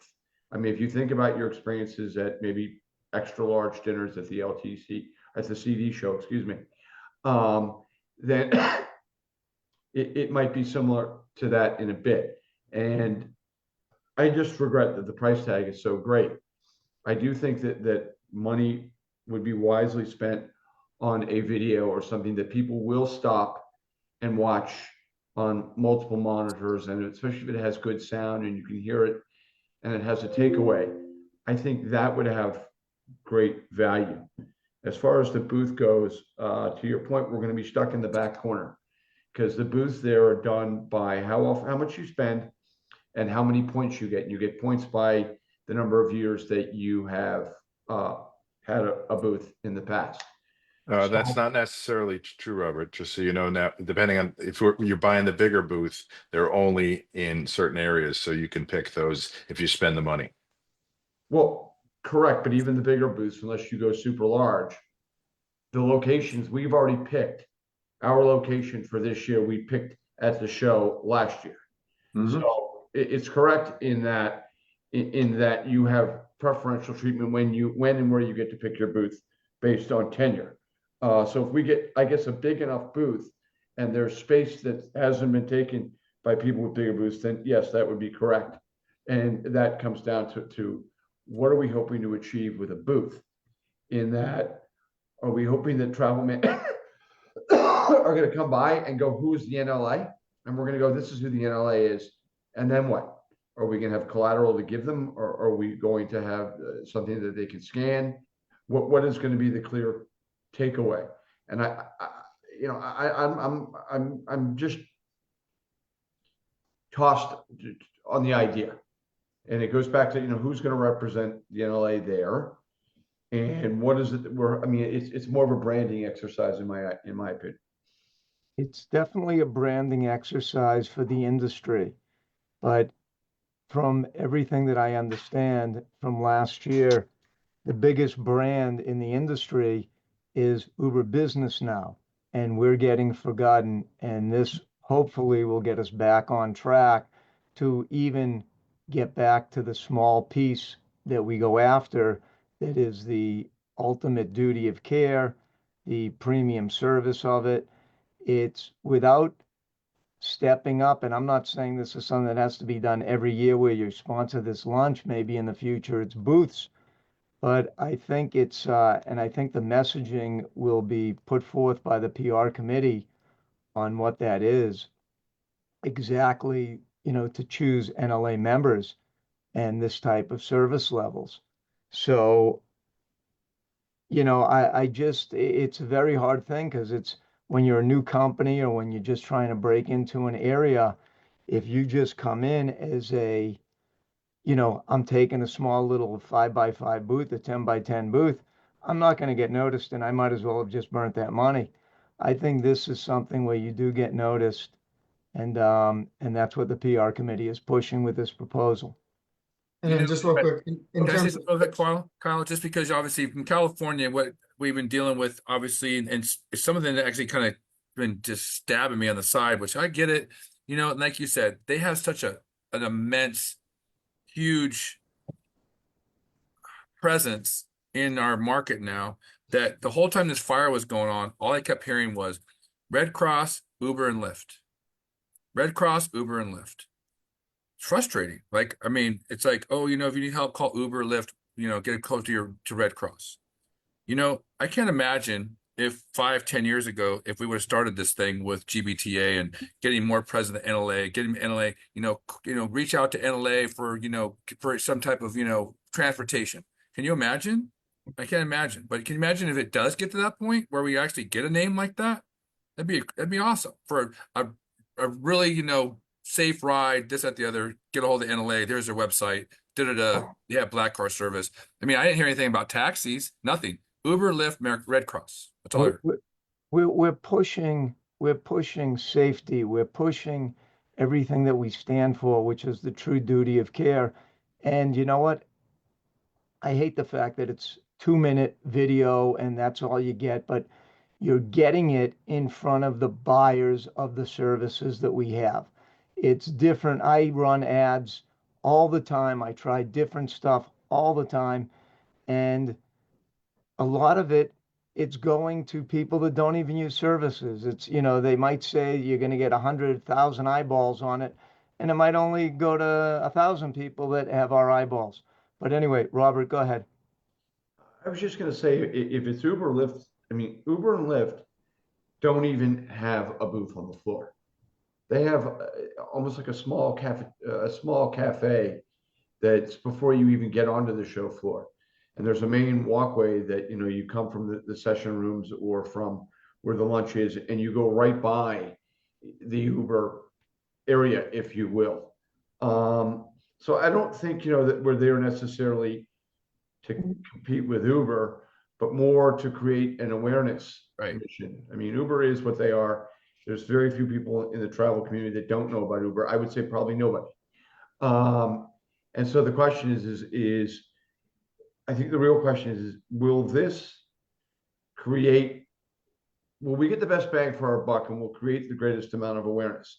Now, if we said maybe with this $100,000, GBTA's got plenty of literature they put out, and they put out almost a daily newsletter. Now, maybe if we could sponsor that for $100,000, so every time somebody opens that up, kind of like CD does so successfully, when you get in the news and you see who the people are there on all the stuff they put out. I'm wondering if there's an opportunity somewhere like that where we could spend the same amount of money, and every time people open up a GBTA, anything that they see the NLA logo. I don't know if that's been explored. Thank you, Robert. I think the idea was to get, last year we did have people there, and they were in a room with about 100 buyers for something that we sat in on. I think it was Rick and you. Correct. And the idea here is that you sat in front of 100 buyers. This would be in front of thousands of buyers. So anyway, Joe, go ahead. Your hand's up. Yeah, a lot of good points have been made. I'm just wondering, well, first of all, I think that whatever is done, it needs to be a memorable experience, regardless of what it is. I'm hearing about, you know, the 2 minutes in front of a possible audience that may or may not be listening. So I would look at maybe quality over quantity in terms of what is done and how that money is spent. If there's some way to get creative, whether it's buying a bigger booth and not doing the sponsorship, but spending more on the booth, and then doing something within the booth that creates a buzz, or, you know, something that's going to stand out that people will talk about, I would look down that path. But it, you know, it sounds like it's a bit of a pot shot with the 2 minutes in front of the lunch crowd. I get that it's the right eyeballs, and definitely the NLA needs to be at the show at in some fashion, but I think there needs to be some creativity put to this, and do it in a way that people are going to remember the NLA. I think whatever the videos that is put together would have to be spot on, and will have to be very professionally done and done well, where people will remember what is part of it. I just feel that sometimes you have to come in with a bang, and I feel that's what the PR committee put together. But anyway, what I'd like to do. Hey, Brett, really quick. Is that 2 minutes really the bang, or is something else a bang? Is this something that we can go back to and do from our PR company and put like a melee of all our other past videos and kind of combine them all together and kind of put something together like that, so that, and with all the stuff we've done and our pushes, so that they could it wouldn't be something we have to reproduce, just kind of put I think everything it's together. You're going to want to produce something special for this. Yeah, Evans is gonna have to knock it out of the You're park. going to with have this. to. You want Evans had to something put really something down. special. Yeah. Anyway, is there any other discussion here before we go to a vote? Okay, I don't see any hands. All right, then the proposal is for the larger booth at GBTA this year that the PR committee proposed and was able to, that we have reserved until I think tomorrow if we're going to do it. All in favor? Aye. Aye. Aye. Aye. All right, anyone opposed? I'm gonna oppose this. Can you count that up, Sarah? I've got Jeff, Doug, Robert. Anybody else besides those three? And is that Tim was your hand up? Yeah, no, I'm the one who made the motion. Yeah. Oh, okay, just making sure. So Yeah. All right, Jeff, so- Doug, and Robert. All right, so it passes. Thank you. Thank you, PR committee, and you got a lot of work cut out for you Great job. moving into this. Good job with it. You got a lot of work cut out. We're hoping to get some real good bang for our buck. Thank you, Jason, Joe, and Rick. It's you know, we're counting on this to do a lot for us, and I think it's something we're going to be doing every year. We want people to know about us, so you got it. So let's run with it. Thank you. You bet. Thank you. Scholarship committee, that would be Kevin and Scott. Go ahead, Scott. Sorry, I had to get off mute. Okay. We had 24 applications. I'll make it quick. We selected 10. We have sponsors currently that we've secured. Gina and Aurora is, I think, larger sponsors, so they're included in this. Jamisha Breland with Amerin, Joe Reinhardt with CLC Worldwide, Tiffany Hinton with Motive, Ghassan Amin with Legends Limousine and Worldwide, and Carl Gunther with Statement Limousine. And we had one come in just yesterday, Andy Hernandez with CTA Worldwide. So we got quite a few sponsors already. I am anxiously, I think Sarah's going to post in the comments if anybody else wants to be a sponsor, and I'm basically reaching out right now to whoever's watching and part of this conversation. I'd love to get you signed up, or Sarah would love to take your donation. So let's see who anybody in the crowd. I mean, let's who wants to donate? Be a sponsor. Help a new member. What is the sponsorship? What's the value? Like, what's Just the cost? $1,000. How much? Just 1,000. Just 1,000? I'll be a sponsor. Thanks, Great Joe. job. Thanks, Joe. Appreciate that.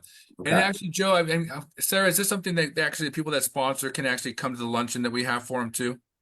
So Well- they go to the. Oh, I'm sorry. Go ahead. Yeah, they go to the board luncheon. So Joe's already on the board. Right, so correct. he's But I'm all just saying set. for people outside that are actually listening to this on the Facebook Live, if they were to actually make a donation, that they could actually come to it also.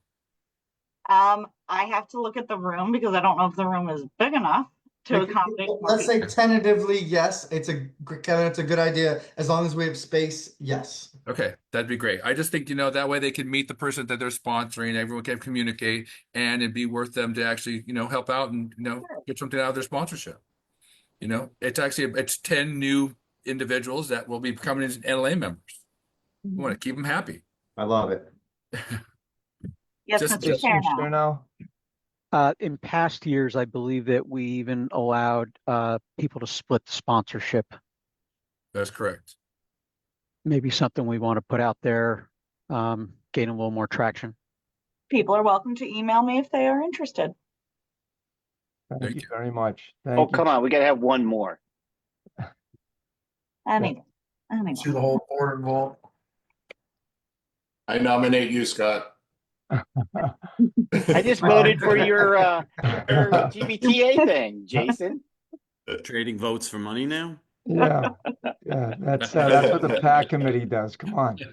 No, anyway, thank you, I'll be Kevin, the Scott, chair. thank you. Good work with that. It's really rewarding what your committee does. Thank you. Let's go on to show education, which I try to sit in on all of their calls, and it's just amazing what the subcommittees and the committee as a whole does with CD and Chris and his group. It's unbelievable. But Carl and Jay share now. Please go. Thanks, Brett. Jason, you want to go? You want me to go? You're good, bud.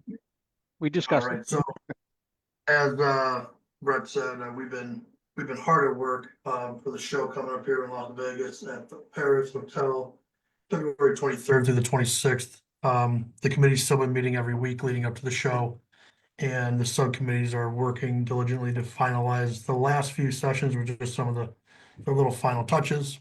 And other than that, we have the keynote speaker, Molly Fletcher, and we also have an exciting kickoff session to kick off the show on Sunday with a former Disney representative specializing in customer service, which after interviewing the individual, it was quite engaging even on a 40-minute Zoom call. So we're definitely looking forward to that.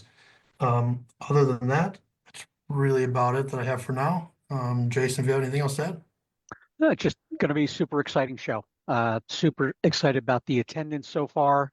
And from an education standpoint, I think there's definitely something for everyone. So looking forward to it. Okay, any questions for Carl or Jason or even Chris on this? All right, thank you very much. That's and truly incredible. Anybody that sits on this committee, the work that is done all the time. So thanks again. And I think we are done with the committee reports now. We're going to go on to new business. And I have something, Joe Ironi would like to speak about something. So we're going to kick it with Joe right now. Thanks, Brett.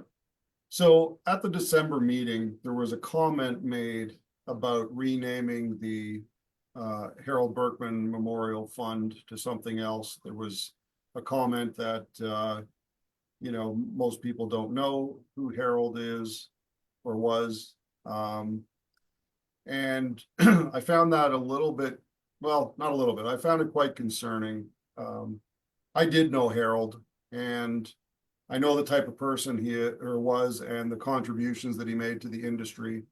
And I think when things are done like this at their inception, it's done for a reason. And you know, when you memorialize somebody, it's to maintain their memory because they were a significant part of something. And Harold was definitely that. And I know that some of you, many of you may not have known him and may not have the same sort of feelings about it. But I think in general, you know, when in any aspect of life, when we memorialize something or someone, it should be maintained. And I think it would be a big mistake if there is any sentiment to continue this conversation that started in, or that was alluded to in December.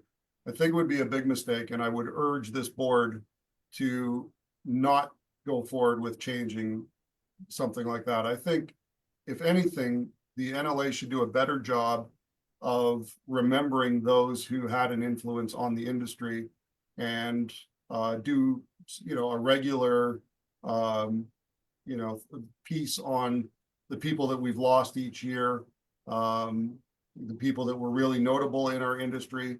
And if anything, rather than having so many people not knowing who that person was, we should take the responsibility of educating our industry of who people like Harold were and their contributions. You know, because the worst thing we could do is forget where we've come from. And Harold was one of the pioneers in the industry. He was one of the first to do networking business, which helped a lot of people in the industry to catapult their businesses. I know ours was one of them. Back in, you know, the early 90s, we were new in this industry, and I looked at Harold and his company, Music Express, as one to model myself after in terms of our quality and our presentation and the overall way that we conduct business.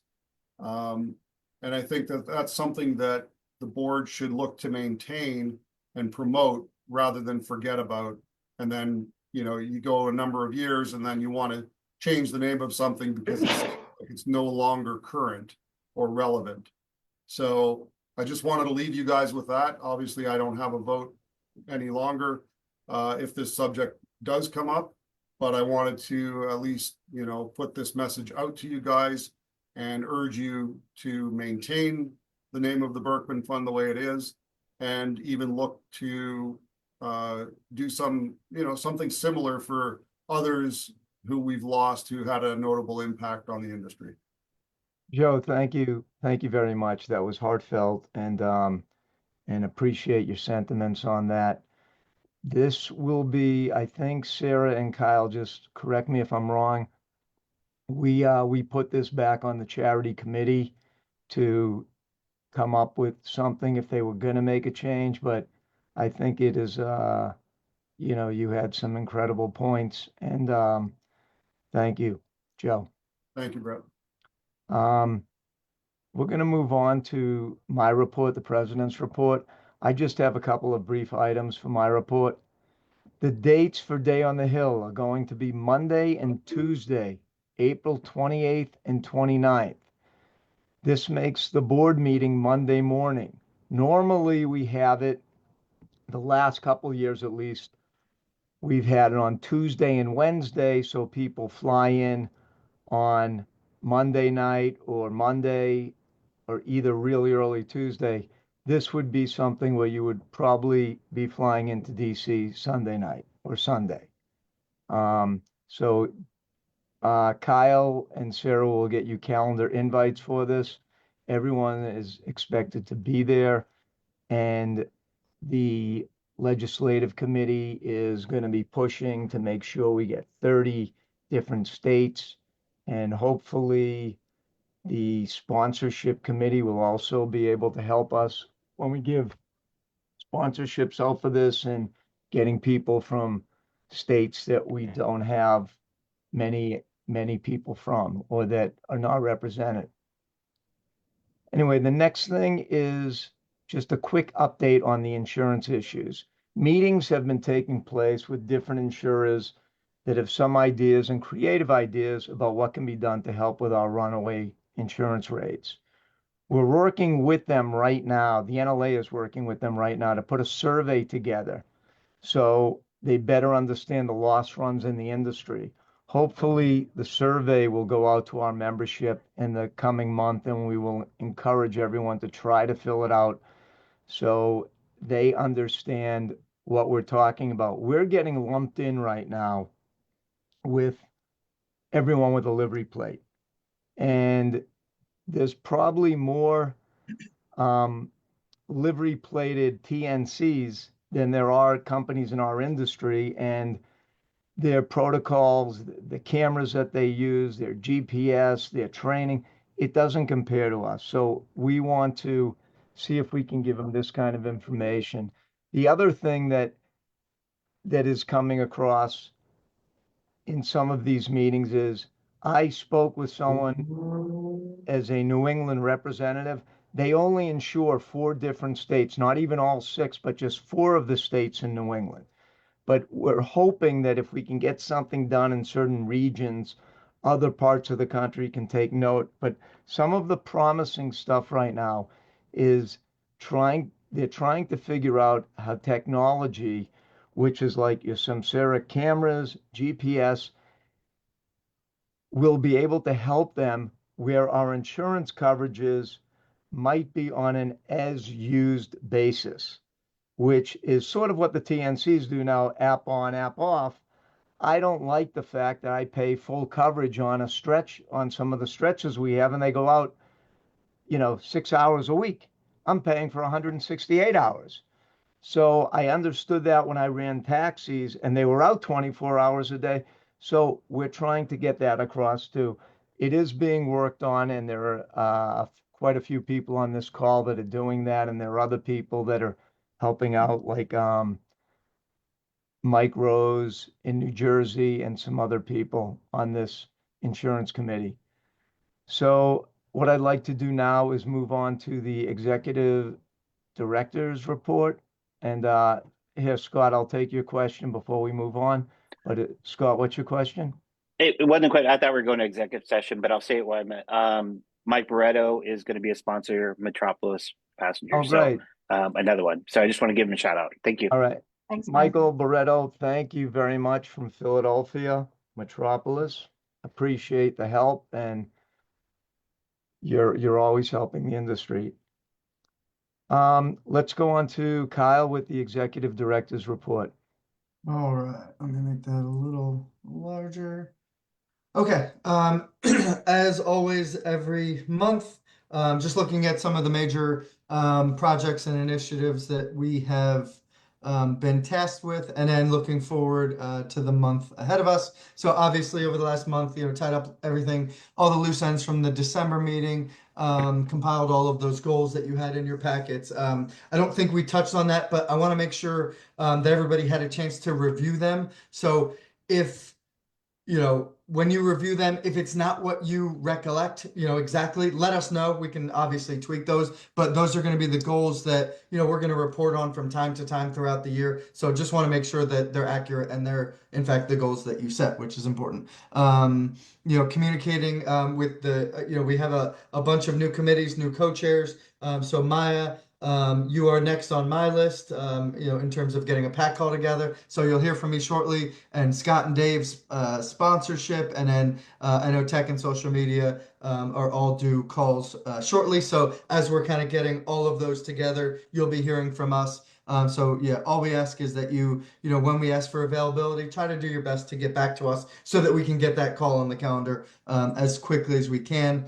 Finalize the income and expense audit of the fall show. A lot of this stuff, and I'm sure Sarah can agree, probably feels like it was so long ago, just because it's been so busy the last couple weeks, but busy is certainly good from our perspective. As you all have seen, completely redesigned limo.org, which hopefully you all agree. We're thrilled with how it came out, in tandem with the new database. Just still working out a few kinks with the database, but what's great is we're already seeing, when members are renewing, the vast majority of them are selecting that option to auto renew their membership next year, which is fantastic. It's kind of the one of the main reasons, if not the most important reason, why we migrated to that database. So with each passing month, as we're capturing more and more member renewals, more and more people will be on auto renew, which is exactly what we were going for. Designed and revealed the 40th anniversary logo, which you all got a sneak peek of at the December meeting. So we've gone and really replaced that pretty much, everywhere. So we're proud of it. Hopefully you're all proud of that as well. So put that in your email signature. We also have a member badge for the 40th anniversary logo. So we're going to be putting that out to the members, so you can download that, put that on your website, put that in your email signature. Hopefully you're as proud as we are, to be a part of it. All aspects of Vegas show planning, which we kind of got into a little bit, but we are in high gear. And yeah, it's kind of, when Chris said 5 weeks to go, it kind of puts that into perspective a little bit. But we will move on as we always do, and we're looking forward to a fantastic event. Looking over the next course of the next month. So as I communicated, I don't know, a week or two ago, we do have a new staff member starting next week. So getting her up to speed, is going to be a top priority, and getting her, ready to rock and roll for the Vegas show, which we have no doubt that she will be. Annual member meeting, creating, we've got a good agenda. What we're going to do is really highlight the 40th anniversary. We're starting to put together photos that we're asking anybody, if you have photos over the last 5, 10, 15, 20 years. Some of you, like me, may have had more hair back then, but submit your photos. We're going to put together a really nice montage, set it to music for the beginning of the annual member meeting, which we think is going to be just a really nice touch. So I know Haley's been doing a good job of doing social media posts and emails, and it's going to be in Brett's presence message tomorrow. So dig through, if you need to take a photo of an old photo, we'll take anything, especially if it's on the older side, because we love seeing photos of the industry from years ago. We are in the process of now that we've done limo.org, we're now going to be redesigning NLARide.com to make sure that not only does NLA Ride better communicate and is in sync with our new database, but also to give it a refresh, to make it look like it's really part of the NLA brand, to get it a little bit more cohesive with limo.org. So that's something that we're starting, and we are hoping, but don't hold me to it, we're hoping that we can have that full relaunch in time for Vegas. I think it's a little bit of a stretch goal, but that's what we're hoping for, and we're going to do everything we can to make that happen. So I'll pass over to Sarah now for the membership update. Okay, so for the first time in a very, very long time, you will see the word decrease here. That is not something I want anyone to be afraid of because of the timing. So we are, as of the end of December, this number is certainly different now, but as at the end of December, we were at 1189 for active members, which we were at 1202 last year. So it is the slightest decrease year over year. A lot of that has to do with just the timing of the database transition, the timing of getting notices out and things like that. So people weren't getting quite as many renewal notices ahead of their renewal date as they are typically used to from our system. We are catching up on that. The early bird rate for the show, honestly, in the last week, Kyle and I have been bombarded by people looking to join, looking to renew their membership. And it's not just people with December 31st renewal dates. We are getting people from October, March 2019, 2020, looking to rejoin, renew, in order mostly to take advantage of the NLA member rate for the show. So I expect hopefully a pretty significant increase in that number coming out of January. And obviously having Brooke in place starting next week, this is something that we can now put a lot more attention to now that we will be back at full staff. Still had a really strong year for new members. Again, 342 versus 366. Some of that is about the fact that we had to go dark for a couple of weeks on the database. I think we will catch back up to that with the new members that we're getting now coming into the show. And then again, we will see a strong, hopefully, number of new members joining at the show with that 50% discount that we have. As you can see, we have a lot of members up for renewal in January and February. As you guys remember, since we switched to that anniversary cycle a few years ago for renewals, it used to be the majority of the members renewed December 31st. That is now spread out.